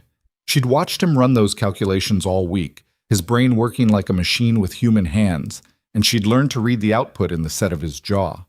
He gave her the smallest nod she'd ever seen, a shift of his chin so minute it could have been breathing. She pushed the door open and moved. Roman heard the door. He started to turn, and Lucian lunged. Not at Roman. Past him, sideways, knocking Roman's gun hand off the vertical just as it swiveled toward the door. The shot fired and went wide, punching through the window glass with a sound like a single explosive syllable, a hole appearing in the pane and radiating a web of cracks outward across the surface while cold air screamed through the breach. Morel reached Roman in 4 steps. The lamp came around in a low horizontal arc and connected with the side of his head, the ceramic base finding the temporal bone with a sound she felt through her wrist and her elbow and her shoulder simultaneously. The lamp shattered on impact. Her hand went numb from the shock of it. Roman went sideways. Not down. Sideways, stumbling, his balance destroyed, one arm thrown wide for something to grab. His left hand found the edge of the window frame, and he used it to arrest his fall, breathing hard, head down, the gun still in his hand but pointed at the floor. Lucien was on him in the same second. He hit Roman from behind with his full weight, and they both went into the damaged window. The cracked glass bowed outward. Morel's heart stopped completely for the duration of that impact, watching the fracture line spread, watching the window flex under the combined weight of 2 bodies, and then held. The safety glass held, crazing into 1,000 fragments but staying in the frame. Roman's elbow drove back into Lucian's ribs. The sound was dense and ugly. Lucian's breath left him in an audible grunt. He lost his grip and Roman spun, using the window frame as a pivot, using the momentum of the spin to bring the gun up. Morel threw herself at Roman's right side. She hit him low, driving her shoulder into his rib cage, using her weight instead of her strength because her strength wasn't going to win anything against a man his size. They both went down. The floor came up hard. Her cheekbone found the concrete through the thin rug, and the impact sent white light cascading through her vision like static. She tasted blood again, familiar by now, almost expected. The gun skidded. Roman's left hand found her throat. The same configuration as the velvet room, fingers closing, pressure immediate. The mechanical efficiency of a man who had done this before and understood the fastest path to compliance. Her vision started to tunnel. She drove her elbow into his floating rib. His grip loosened, fractionally, but enough. She twisted sideways and her teeth found the meat of his forearm, and she bit down with everything she had, with the full ugly animal desperation of a person who had learned years ago that there was no such thing as fighting dirty when the alternative was not surviving. Roman screamed, and Lucian put his forearm across Roman's throat from behind and pulled back. The struggle lasted another 30 seconds, and it was not clean or controlled or cinematic. It was ugly and painful and exhausting. Roman's legs kicking, his body bucking, his one functional hand clawing at Lucian's forearm hard enough to leave red tracks through the skin. Morel got out from under him and stayed close, her hands finding Roman's left arm and pinning it down, her knees driving into the crook of his elbow to neutralize the last weapon he had. By the time it was over, all three of them were on the floor. Roman stopped moving. He was breathing. She could see the rise and fall of his chest, but unconscious, his body finally surrendering to the oxygen debt Lucian's forearm had forced upon it. His face was gray. The bandaged right hand was twisted under him at an angle that would hurt when he woke up. If he woke up. Lucien released the pressure and sat back on his heels. He was breathing in ragged pulls, his hand pressed against his ribs where Roman's elbow had connected. His knuckles were bleeding from somewhere. She couldn't tell where. There was too much damage across both his hands to isolate one source. The side of his face was marked with the beginning of a bruise that would take 3 days to fully surface. Morel sat on the floor 3 feet away. Her cheekbone throbbed. Her throat was ringed with Roman's fingerprints for the second time in a week. Her knee was still bleeding through her trouser leg, leaving a wet spot against the fabric that was bigger than she wanted it to be. She looked at Victor Salco. He was lying on his back near the hallway entrance, one arm extended, face turned toward the ceiling, eyes open, focused on nothing. Roman had shot him.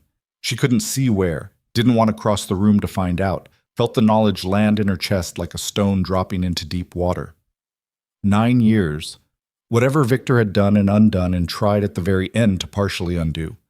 9 years of a man's life, ending on a concrete floor in a building he'd helped betray. Lucien looked at him too. Neither of them said anything for a long time.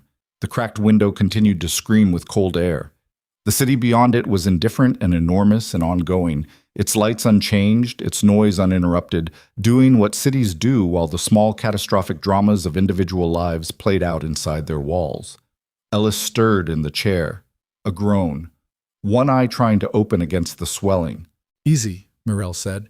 She got to her feet, slowly, one knee at a time, and went to him. Her hands weren't steady, but they were functional. She found where the zip tie was knotted against the chair spindle and worked at it, her nails breaking against the plastic. "Stay still. I've got it." Ellis's one operable eye found her face. His voice was thick with concussion. "You okay?" "Better than you." "That's not—" He winced. "That's not a high bar right now." "I know." She got the tie loose. His wrists fell forward. He made a sound that was half groan, half relief. "Can you stand?" "Give me a minute." She gave him a minute. Lucien retrieved the gun from where it had skidded, under the edge of the sofa, half hidden by the displaced rug. He checked it, cleared it, set it on the kitchen counter with the deliberateness of a man putting down something he no longer trusted himself to hold. He took out his phone. Reyes answered on the first ring. "It's done," Lucien said. "Roman is contained. I need a medical team for Ellis. Concussion, possibly worse. And I need you to tell Vasquez that whatever window she has for moving on Aldrich Kessler," he paused, "she needs to use it tonight, before Roman can make a call, before Aldrich knows what happened here." A pause from Reyes. "Is Roman alive?" "Yes." "Victor?"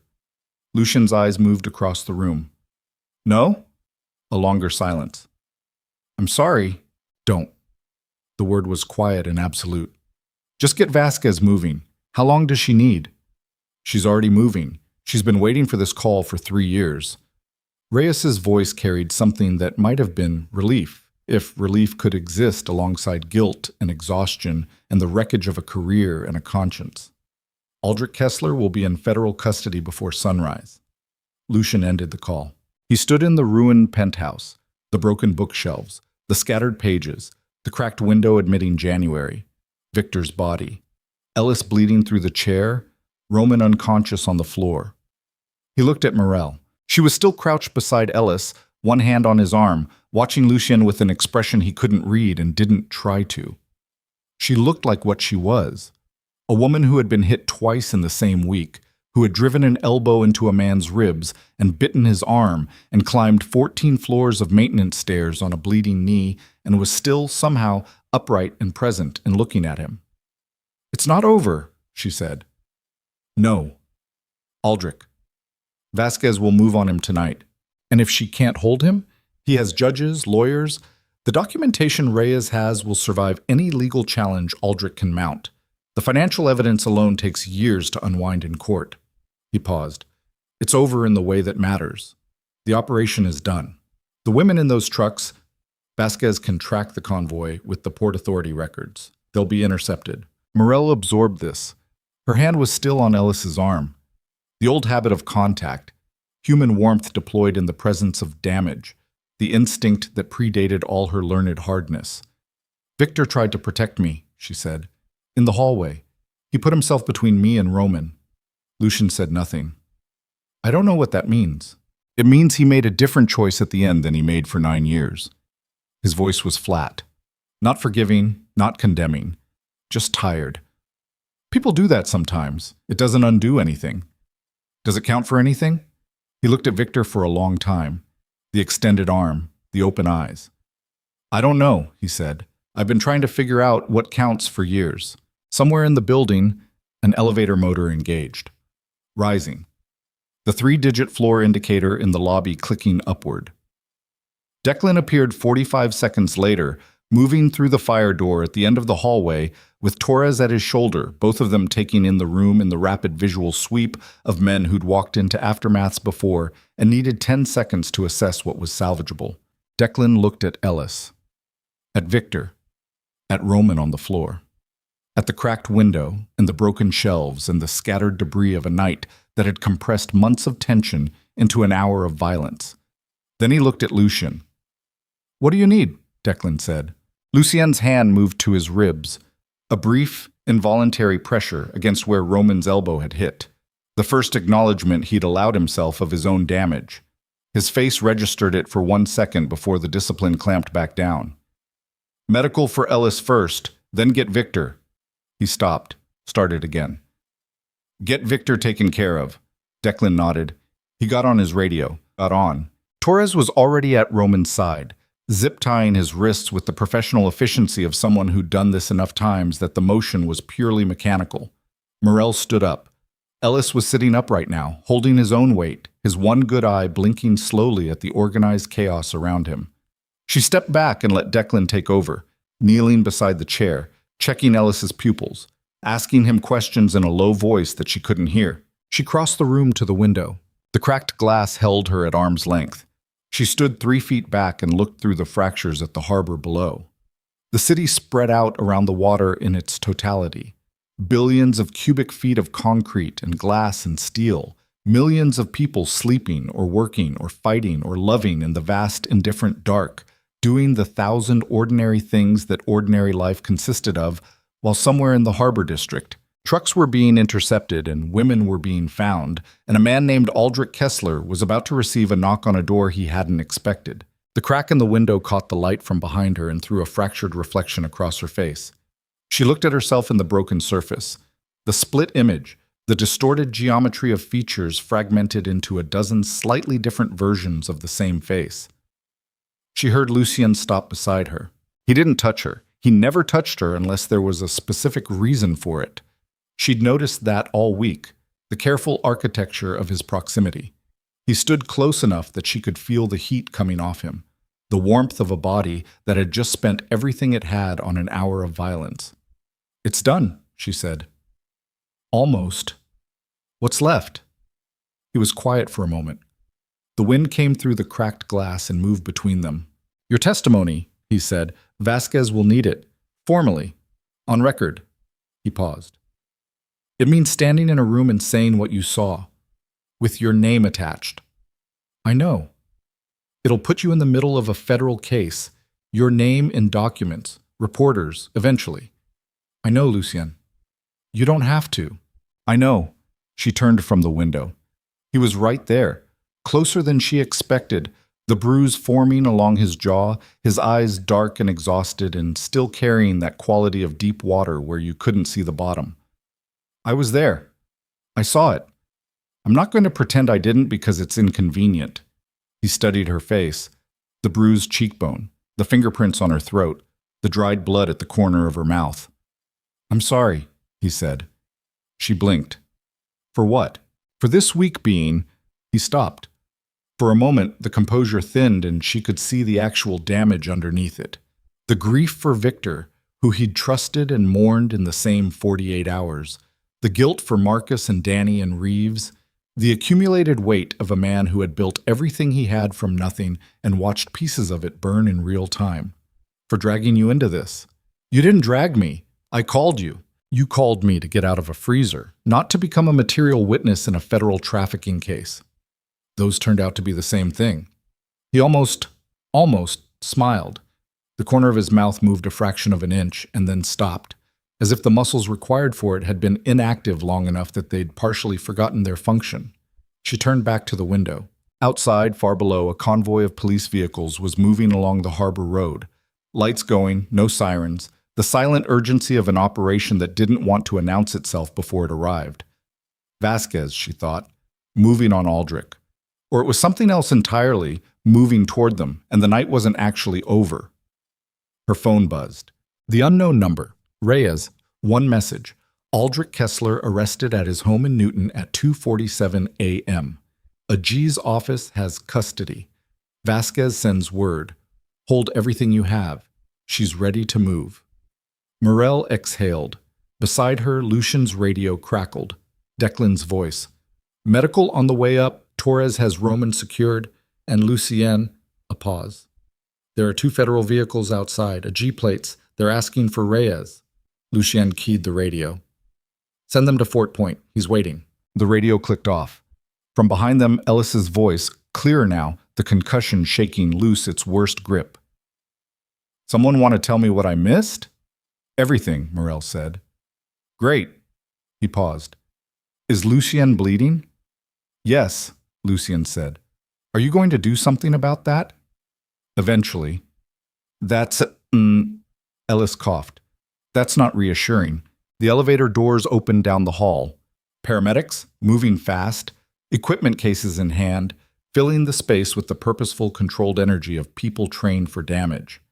They moved to Ellis first, then assessed the room, then looked at Lucy, and who looked back at them with the expression of a man who intended to stand exactly where he was for the foreseeable future. One of the paramedics, a woman with close-cropped hair and the patient manner of someone who dealt with stubborn men in shock before, looked at Morel. Is he going to let us look at him? She asked. Morel glanced at Lucien. His jaw was set. His hand was still pressed against his ribs. His knuckles were still bleeding. Eventually, she said, and in the wreckage of the night, the broken glass, the scattered books, the man on the floor and the man who was gone, and the harbor still dark outside, something in the space between them shifted, not resolved, not repaired, but shifted, the way a broken bone shifts when it begins, very slowly, to knit itself back together. The paramedic opened her case.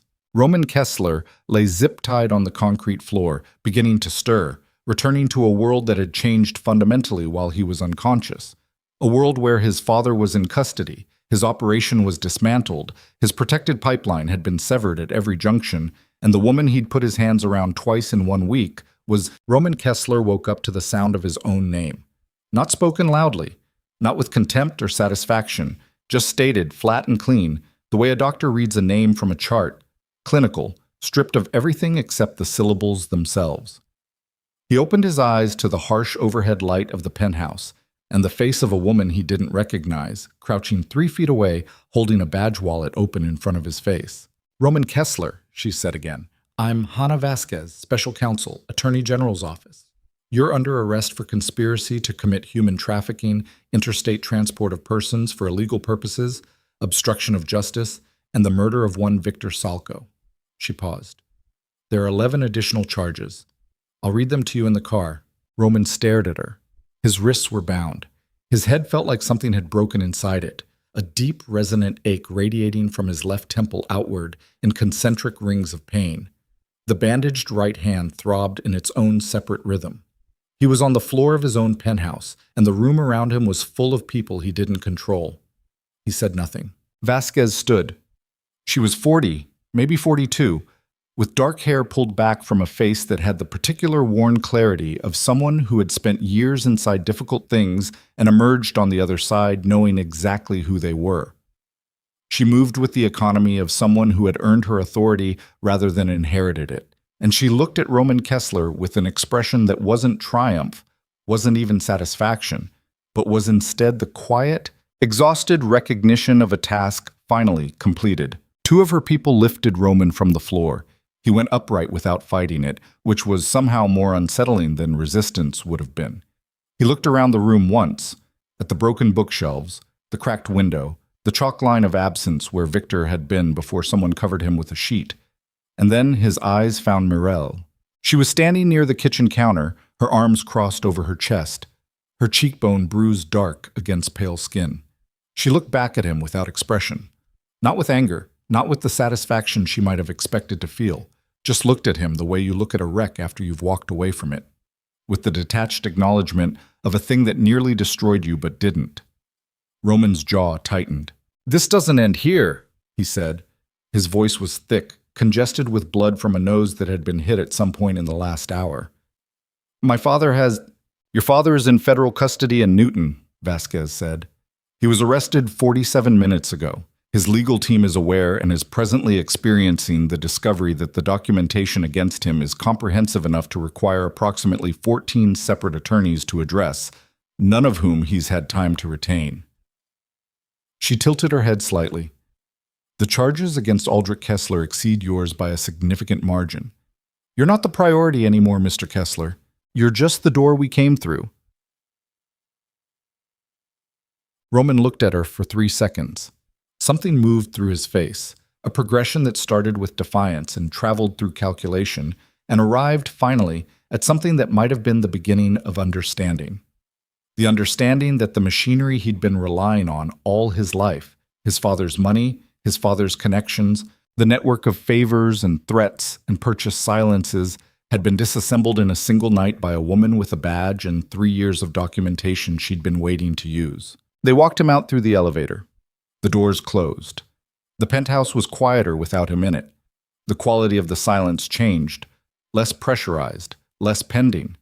Mireille exhaled and felt her shoulders drop a centimeter from where they'd been holding near her ears for the past 2 hours. She turned to find Lucien sitting on the kitchen floor, not collapsed, seated, deliberately, his back against the cabinet, one knee raised. The paramedic crouched beside him, applying pressure to his side where something had given under Roman's repeated elbow strikes. His expression suggested he had agreed to this under protest, and was enduring it with the minimum acknowledgement possible. The paramedic was saying something to him in a low, measured tone. Lucien was responding in monosyllables. His eyes, when they found Mireille across the room, were calm and exhausted and very dark. The eyes of a man sitting at the bottom of something very deep and deciding whether he had the energy to climb back out. Mireille crossed the room and sat down on the floor beside him. Not because he asked, not because the floor was comfortable, because after a week of careful distances and managed proximity, it was the only honest positioning that felt available. He didn't move away. The paramedic looked at her, assessing the fingerprint bruises on her throat, the swollen cheekbone, the bleeding knee through the torn fabric. She set down the gauze and started opening a second kit. 2 cracked ribs, she said to Mireille, indicating Lucien. Possibly 3. He needs imaging. He'll need it tomorrow, Lucien said. He'll need it tomorrow. The paramedic looked at Mireille. The look said, "Is this how he always is?" Mireille said, "Yes." She accepted the cold pack the paramedic pressed against her cheekbone and held it there and looked at the cracked window across the room. The harbor beyond it was the same harbor it had always been. Indifferent, enormous, doing nothing except being water and receiving whatever the city threw into it. Victor's covered form was still near the hallway. Vasquez had left one of her people, a young man in a gray suit who looked like he'd been awake for 36 hours, to manage the scene. He stood at a distance with a notepad, documenting the room with the methodical patience of a person who understood that this particular crime scene was the beginning of a very long paper trail. Lucien was watching Victor. He'd been watching the covered form since Vasquez's team arrived, not staring, not visibly processing, but returning to it the way a tongue returns to a broken tooth. Involuntary. Compulsive. The physical manifestation of a grief that didn't yet know what shape to take. "You can't stay here," Morel said quietly. "I know." "Where will you go?" A long pause. "I don't know yet." "That's the first time you've said that this week." He looked at her. "What?" "I don't know. Every time I asked you something this week, you had an answer, a plan, a calculation. Even when the calculation was wrong, you had it." She lowered the cold pack from her cheekbone. "That's the first time you've just said you don't know." Lucien looked back at the window. The cracked glass. The web of fractures held in place by the safety laminate. The whole surface broken but still intact, still doing its job, still keeping the outside by force of structure alone. "Victor used to say I was the most certain person he'd ever met," he said. Said it was unnerving. Said nobody should be that certain about anything.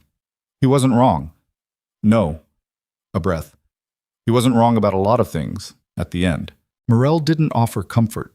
Didn't say anything that reframed what Victor had done or softened the edges of what it had cost. She just sat on the floor beside Lucien in the wreckage of his apartment and let the silence be what it was. Not empty, not peaceful, but honest. The silence of two people who had been through something together and were still alive at the other end of it and didn't yet know what to do with that fact. The young man in the gray suit crossed the room with his notepad. "Ms. Vale?" He had the careful, slightly apologetic manner of someone delivering news they know will be unwelcome. "Ms. Vasquez would like your formal statement as soon as you're medically cleared. She understands tonight has been—" He glanced at the room. "She understands, but the timeline for the Kessler arraignment will move quickly, and your account of the November 14th incident is a foundational element of the trafficking charge." "I know," Morel said. "I'll give it." "She also wanted you to know—" The young man checked his notepad. "The convoy that left the Faro building tonight was intercepted on Route 3 South at approximately 2:55 a.m. by state police acting on Port Authority intelligence. 9 individuals recovered. They're being transported to a secure facility. 9. Morel closed her eyes briefly. 9 out of however many had been moved through that building in the past 2 years. 9 out of 200 or more. 9 who would wake up in a different place than they went to sleep. Not enough. Never enough. But 9. "Thank you," she said. The young man returned to his corner. Declan appeared from the hallway. He looked at Ellis, who was upright in the chair now, with his head bandaged and the specific, careful expression of a man managing a concussion with sheer stubbornness. He looked at Torres, who was finishing a conversation on his radio near the elevator. He looked at Victor's covered form. He looked at Lucien on the floor. He crossed the room and crouched down in front of Lucien the way an old soldier crouches in front of another, without ceremony, without softening it. "The operational accounts," Declan said. "Victor had access to 4 of them. I've moved the assets." "All of it?" "Everything recoverable. There are 2 accounts he drained before I got to them, about 3 months ago, from the timing. He was planning this exit for a while." Declan's jaw worked. The crew is intact. Shaken, but intact. Nobody else was burned. "You're sure?" "I've been running confirmation checks all night. Victor compartmentalized his betrayal, fed information to the Kesslers specifically. He didn't sell to anyone else. The rival syndicates don't have anything on us they didn't have before." Lucien absorbed this. "The 3 men, Marcus, Danny, Reeves, I know. Their families. Already in motion. You don't need to ask." A silence between them that held years of shared history. The particular communication of men who had worked together long enough that full sentences were sometimes redundant. "What do you need from me?" Declan asked. Lucien looked at the cracked window. Give me a week. And then? And then we figure out what's left. Declan nodded. He straightened. He looked at Morel for a moment, not with hostility, not with the cold assessment he'd delivered in their first meeting, but with something more complicated. The look of a man recalibrating an earlier judgment. You went back upstairs, he said. Yes. You didn't have to. I know. He nodded once, the spare, economical acknowledgement of someone who doesn't give approval easily and doesn't dress it up when he does. Then he turned and went to Ellis and put a hand on the big man's shoulder and said something quiet that made Ellis produce a sound that was halfway between a laugh and a groan. The night began to loosen its grip. The paramedics finished their work and packed their kits. Vasquez's team documented and photographed and collected. At some point, she couldn't have said exactly when, the overhead lights were turned back to their normal amber setting and the penthouse stopped looking like a crime scene under interrogation and returned to looking like a place where someone lived. At 4:30 a.m., Vasquez came back. She stood in the center of the room with her jacket off and her sleeves rolled to the elbows and looked at Lucien with the direct, unvarnished attention of a woman who had been building toward this conversation for years without knowing it was this conversation she'd been building toward. Reyes is in custody, she said. Voluntary surrender. He brought everything. Physical copies, digital backups, 3 years of documentation. She paused. He asked me to tell you that the evidence chain is clean, untainted, everything admissible. Will it hold? Lucien asked. Against Aldrich? Yes. The financial documentation alone is airtight. The communication intercepts corroborate the organizational structure. With Morel's eyewitness testimony and the Port Authority records Reyes preserved, we have a complete chain from the origin of the trafficking operation to its distribution network. She looked at Morel. Your testimony will be the human face on documentation that could otherwise be reduced to spreadsheets in front of a jury. It matters. I understand, Morel said. You don't have to do it in a way that exposes you more than necessary. We can manage the public record to limit your visibility. I'll do it fully, my name, my account, all of it. Vasquez studied her. You're sure? I was there. There were women in that building because nobody who could do something chose to do it. I can do something. She held Vasquez's gaze. So I will. Vasquez was quiet for a moment. The exhaustion in her face was profound. The exhaustion of 3 years of frustration breaking open into a single night of action that had moved faster than anything she'd planned for. But underneath the exhaustion, something else. The settled quality of a person who had finally done the thing they came to do. Roman Kessler will try to deal, she said. He'll offer information on the broader network in exchange for reduced charges. We'll take the information and evaluate the deal separately. His cooperation doesn't change what he did. No, Lucien said. It doesn't. And you? Vasquez looked at him with the careful neutrality of a lawyer looking at something complicated. The evidence of tonight, the penthouse, the confrontation, Roman's injuries, I have a significant amount of discretion in how I characterize the events. Legitimate use of force in defense of self and others covers a considerable amount of what happened here. Is that what you're calling it? That's what the evidence supports. A man with a gun confronted you in your home and threatened the life of a material witness in a federal investigation. The response was proportionate. She paused. I'm not interested in prosecuting the people who helped me build the biggest trafficking case this state has seen in 20 years. I'm interested in prosecuting the Kesslers.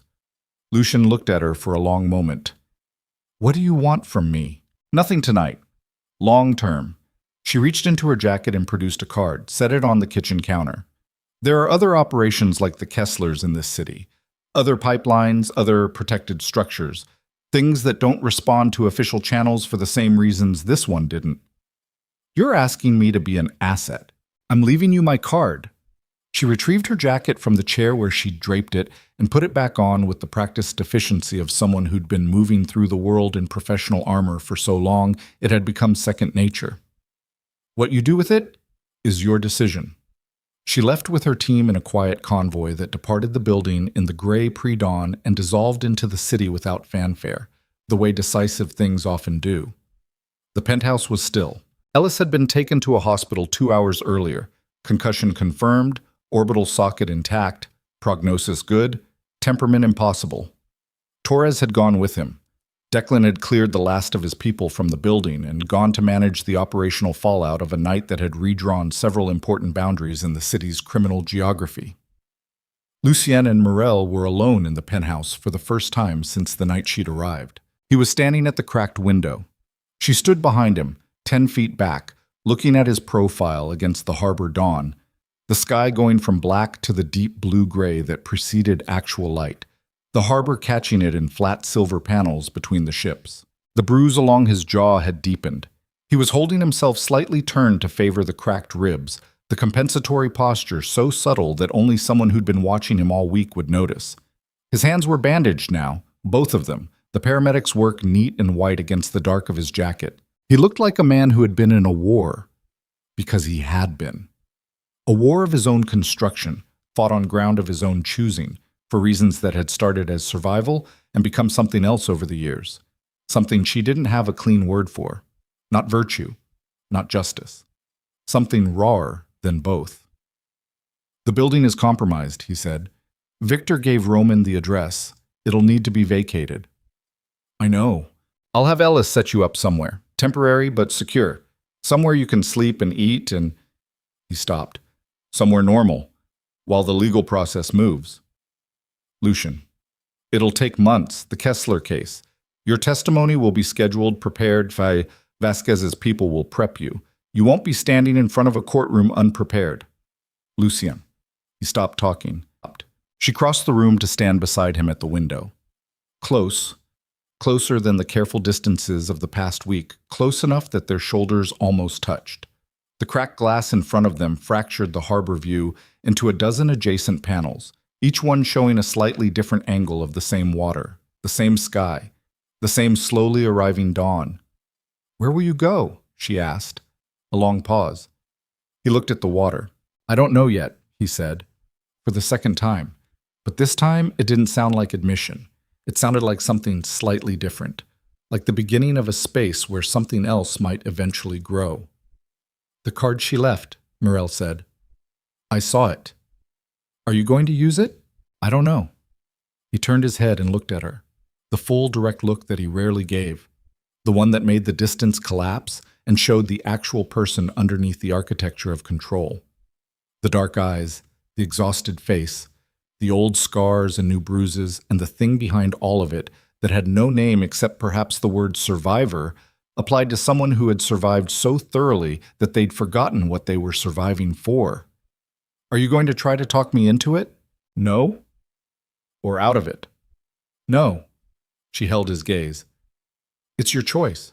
The same way staying or going is my choice." He was quiet for a moment. "You have options now. The case gives you standing. Vasquez can arrange protective status, relocation assistance if you want it. New city, clean start." "I know." "You should consider it." "I have considered it." She looked back at the water.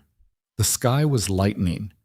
Not dramatically, not with the cinematic rose and gold of a sunrise in a movie, but with the honest, incremental gray of a real dawn over a real harbor in January. Slow, cold, arriving anyway. "I've been considering what I want for a long time, actually, what I'll do and what I won't, what I can live with and what I can't. I've been considering it since I was 15 years old in a group home on Columbia Road, watching a boy read stolen library books on the fire escape because nobody had given him anywhere better to be." Lucien went very still. "I considered staying in that city and becoming something small and safe and invisible," she continued. "I considered it every year. And every year I didn't do it because I already knew what small and safe and invisible felt like from the inside, and it felt like slow disappearing." She turned to look at him again. "I don't want to disappear. Not to another city. Not to a clean start that has nothing in it that I built. What do you want?" The question landed differently than the same 4 words would have landed from anyone else. Not philosophical, not rhetorical. A genuine inquiry, delivered by a man who had spent a decade operating in a world where what people wanted was a variable to be managed rather than a truth to be acknowledged. Morel looked at him, the bruised jaw, the bandaged hands, the cracked ribs he was managing through will alone because his capacity for admitting pain had been engineered out of him by years of necessity. The bookshelves, her eyes went to them, the surviving ones, the volumes that had scattered across the floor and would need to be collected.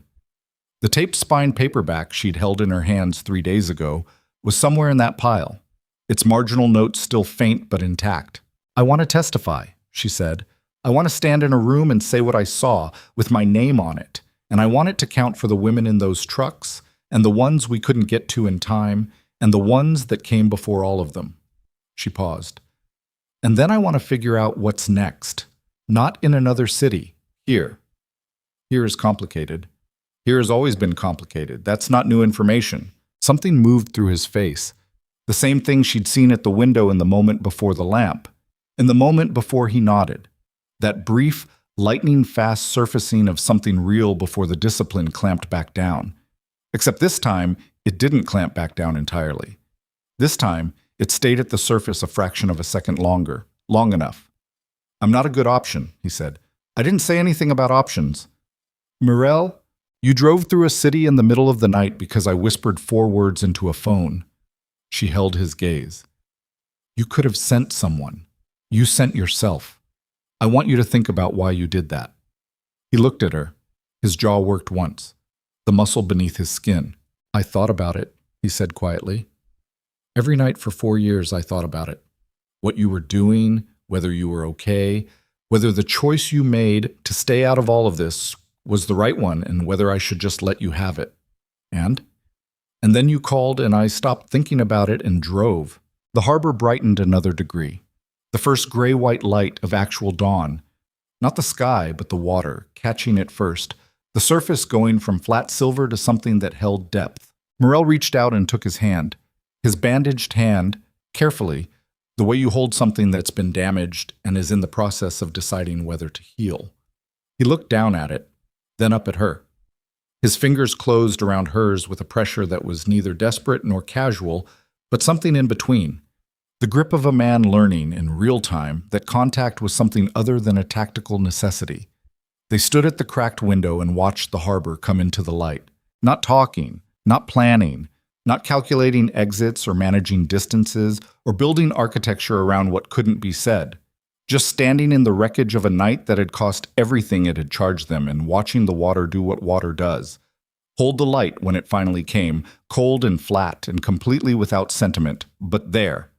Undeniably, stubbornly, persistently there. In the weeks that followed, the Kessler case moved through the legal machinery with the grinding, unstoppable momentum of something that had been built to last. Aldrich Kessler appeared before a federal magistrate and said nothing. His 14 attorneys arranged in a row behind him like an expensive wall. The wall did not help. The documentation Reyes had assembled was so comprehensive that the defense's first motion to suppress was denied within 48 hours, which was faster than anyone, including Vasquez, had anticipated. Roman Kessler tried to deal. He offered names, mid-level operators in 3 cities, supply chain contacts in 2 countries, the identity of the federal official who had helped block the original harbor investigation, though that last piece was already in Vasquez's file under the name Reyes had provided. The prosecutors took the names, evaluated them, and declined to reduce the primary charges. Roman would stand trial for what he'd done, not for what he knew. 6 of the 9 women recovered from the Route 3 convoy were eventually identified and reconnected with families. 2 requested asylum and were supported through the process by a nonprofit that Vasquez's office quietly directed them toward. 1 chose to testify. Morel gave her formal statement in a conference room in the AG's office on a Tuesday morning in February. She sat across from Vasquez and a court reporter and 2 additional prosecutors and described in detail what she had seen through the open warehouse door on the night of November 14th. She described the timeline leading to Roman's assault at the Velvet Room. She described the photograph on her phone. She described the freezer and the phone call and the things that followed. She did it once, completely, with her name attached to every word. When it was over, Vasquez offered her a glass of water and said, "Thank you." Morel said, "Don't thank me, use it." The bartender at the Velvet Room, Marek, who had cleaned his glass and looked at the wall while Roman dragged Morel across the bar, was called before a grand jury and declined to answer 17 questions before his attorney advised him to cooperate. His cooperation produced evidence linking 3 South Boston police officers to Aldrich Kessler's payroll. The officers were suspended pending investigation. The Velvet Room closed permanently. Not because of the raids, because without the Kessler network to protect it, the informal arrangements that had kept it operating dissolved overnight. Spiros, the owner, relocated to Florida and stopped returning calls. Reyes pled guilty in a proceeding that lasted 4 hours. He was sentenced to 8 years. He had asked his attorney, in advance, not to seek a reduction. The judge noted this in his remarks from the bench and then sentenced him anyway because justice and mercy are not the same transaction, and he was not confused about which one he was there to administer. Declan rebuilt. He was systematic about it, methodical and patient, stripping out every channel that Victor had touched, every contact Victor had known, every safe house whose address had existed in writing anywhere Victor could have accessed it. It took 3 months. At the end of those 3 months, the operation Lucien ran was smaller and slower and cleaner than it had been before, and Declan presented this assessment to Lucien in a Fort Point coffee shop on a Thursday morning with the flat, even manner of a man who had made peace with reduction. Lucien looked at the assessment for a long time. Then he picked up the card that Vasquez had left on the kitchen counter. He'd carried it in his jacket pocket for 2 months without using it, and set it on the table in front of Declan. "Call her," he said. Declan looked at the card, then at Lucien. "You're sure?" "No." He picked up his coffee. "Call her anyway." Ellis healed slowly and with enormous complaints about the quality of hospital food, the inadequacy of the television programming, and the general failure of modern medicine to adequately appreciate the suffering of men with cracked orbital bones. He returned to work 6 weeks after the night at the penthouse and immediately requested assignment to something that didn't involve being zip-tied to furniture. Declan assigned him accordingly. He complained about the new assignment within 48 hours, but with less conviction, suggesting he was adjusting. Victor Salco was buried on a cold Wednesday in March. The service was small. A handful of people who had known him before, or during, or despite everything, gathered around a grave in a South Boston cemetery while a priest said words that nobody there was entirely listening to because everyone was occupied with the particular private arithmetic of trying to reconcile the person in the ground with the person they'd known. Lucien stood at the edge of the gathering, not among it, not apart from it, at the margin where he'd always been most comfortable, visible but not absorbed, present but not claimed. He didn't cry. He didn't know if what he felt was grief or something else, the specific, complicated loss of a man who had been trusted and had failed the trust and had tried, at the very end, to partially make it right. Both things were true. The simultaneous truth of them didn't resolve into anything clean. He stood at the grave for a long time after everyone else had gone. He said nothing. There was nothing to say that the situation hadn't already said. He walked back to the car and drove. The penthouse was vacated in January and not replaced. Lucien moved to a smaller space in Fort Point, a 4th-floor apartment with good sightlines and a harbor view considerably less grand than the waterfront tower, which was exactly what he wanted. Less architecture to maintain, less space that could be compromised. Morel kept her apartment in Dorchester, the same one she'd had for 2 years. The narrow bedroom, the secondhand furniture, the $462 she'd finally deposited into an account that now held considerably more because Vasquez's office had processed her witness assistance payment and because she'd found a different job, one that paid better and didn't require her to navigate the particular moral ambiguity of serving drinks to men who hurt people for sport. She worked for a non-profit legal aid organization in Roxbury. Not as a lawyer, she didn't have the degree, and law school was a conversation she was having with herself slowly, in stages, without the pressure of a deadline. She worked intake. She sat at a desk and talked to people who had come from situations she understood from the inside, and she helped them navigate the first steps of systems that were not designed to be navigated by people without resources. It was not glamorous work. It paid modestly. It was, by a significant margin, the most meaningful thing she'd ever done with a Tuesday morning. She and Lucien did not discuss what they were to each other. They did not assign language to it because language would have made it something to be managed rather than something to be occupied. They ate dinner in Fort Point restaurants and walked along the harbor on cold evenings and talked about the things that two people who grew up in the same house and spent years apart and survived the same terrible week talk about when they finally stopped being careful with each other. She told him about the years he missed, the bad ones and the ones that weren't bad, and the ones that had been both simultaneously. He listened the way he did everything, completely, without interruption, with the full attention of a man for whom listening was a skill sharpened by years of needing to know exactly what people weren't saying. He told her less, but what he told her was true. The scars she hadn't recognized.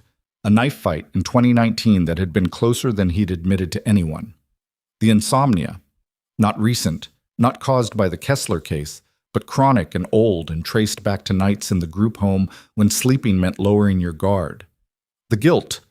Not about the criminal enterprise, not exactly, but about the men who had worked for him and been hurt by his decisions. The three names that lived permanently on the inside of his eyelids.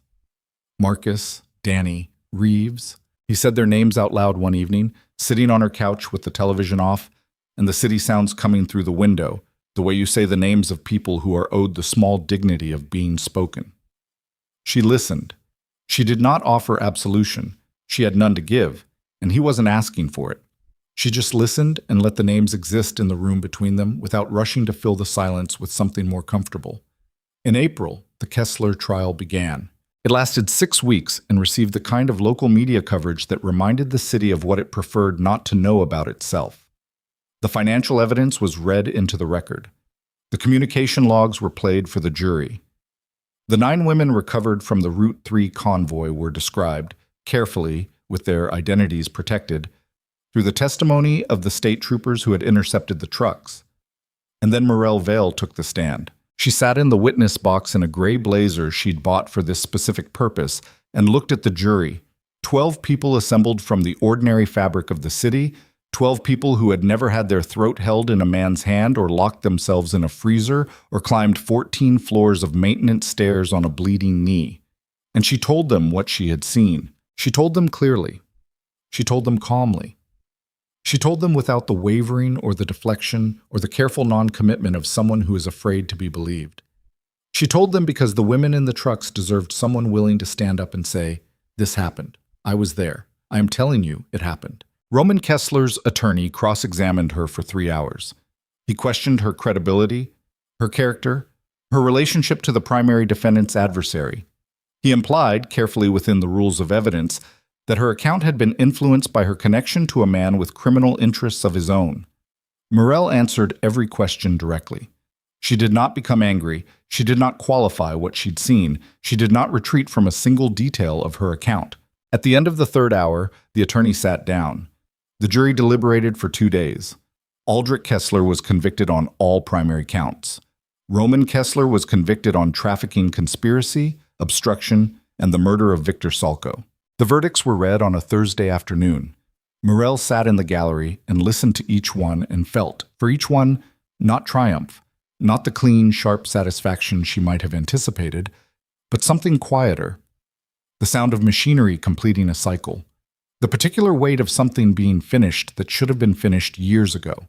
She left the courthouse alone, through the side entrance, before the media assembled at the front steps could arrange themselves into their questions. The street outside was ordinary.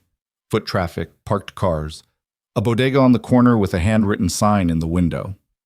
An afternoon in April, cold still, because this was Boston, and April didn't mean warmth, but with that quality of light that comes when the days start lasting longer than the nights again. Actual light. The kind that reached the ground. Her phone buzzed. "Lucien, how are you?" 3 words.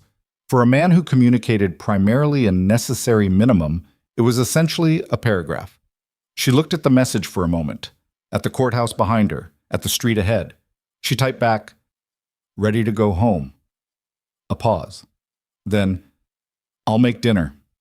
She put the phone in her pocket and walked. The city moved around her, the ordinary, continuous, indifferent city, doing what it always did. Carrying its millions of individual situations forward through time without noticing any single one of them, without caring whether they resolved into tragedy or survival or something in between. But she noticed. She had always noticed. That had always been her particular quality. The capacity to pay attention to the specific weight of specific moments, to feel them as they happened rather than processing them later from a safer distance. It had made her life harder in 100 ways. It had also made her the only person in the Velvet Room who had truly seen what was happening in that warehouse doorway on a November night when everyone else had been busy not seeing. She walked south toward the harbor. The water was visible at the end of the street, flat, gray, familiar. The same harbor it had always been. The same city built around it, flawed and resilient and full of people trying to get through to the other side of whatever they were in. She walked toward it, and the city, old, complicated, ongoing, absorbed her back into itself the way it absorbed everyone who survived it, without ceremony, without acknowledgement, with nothing except the simple, indifferent continuation of all its 10,000 lives moving forward into the afternoon. Which was enough. Which, after everything, was exactly enough.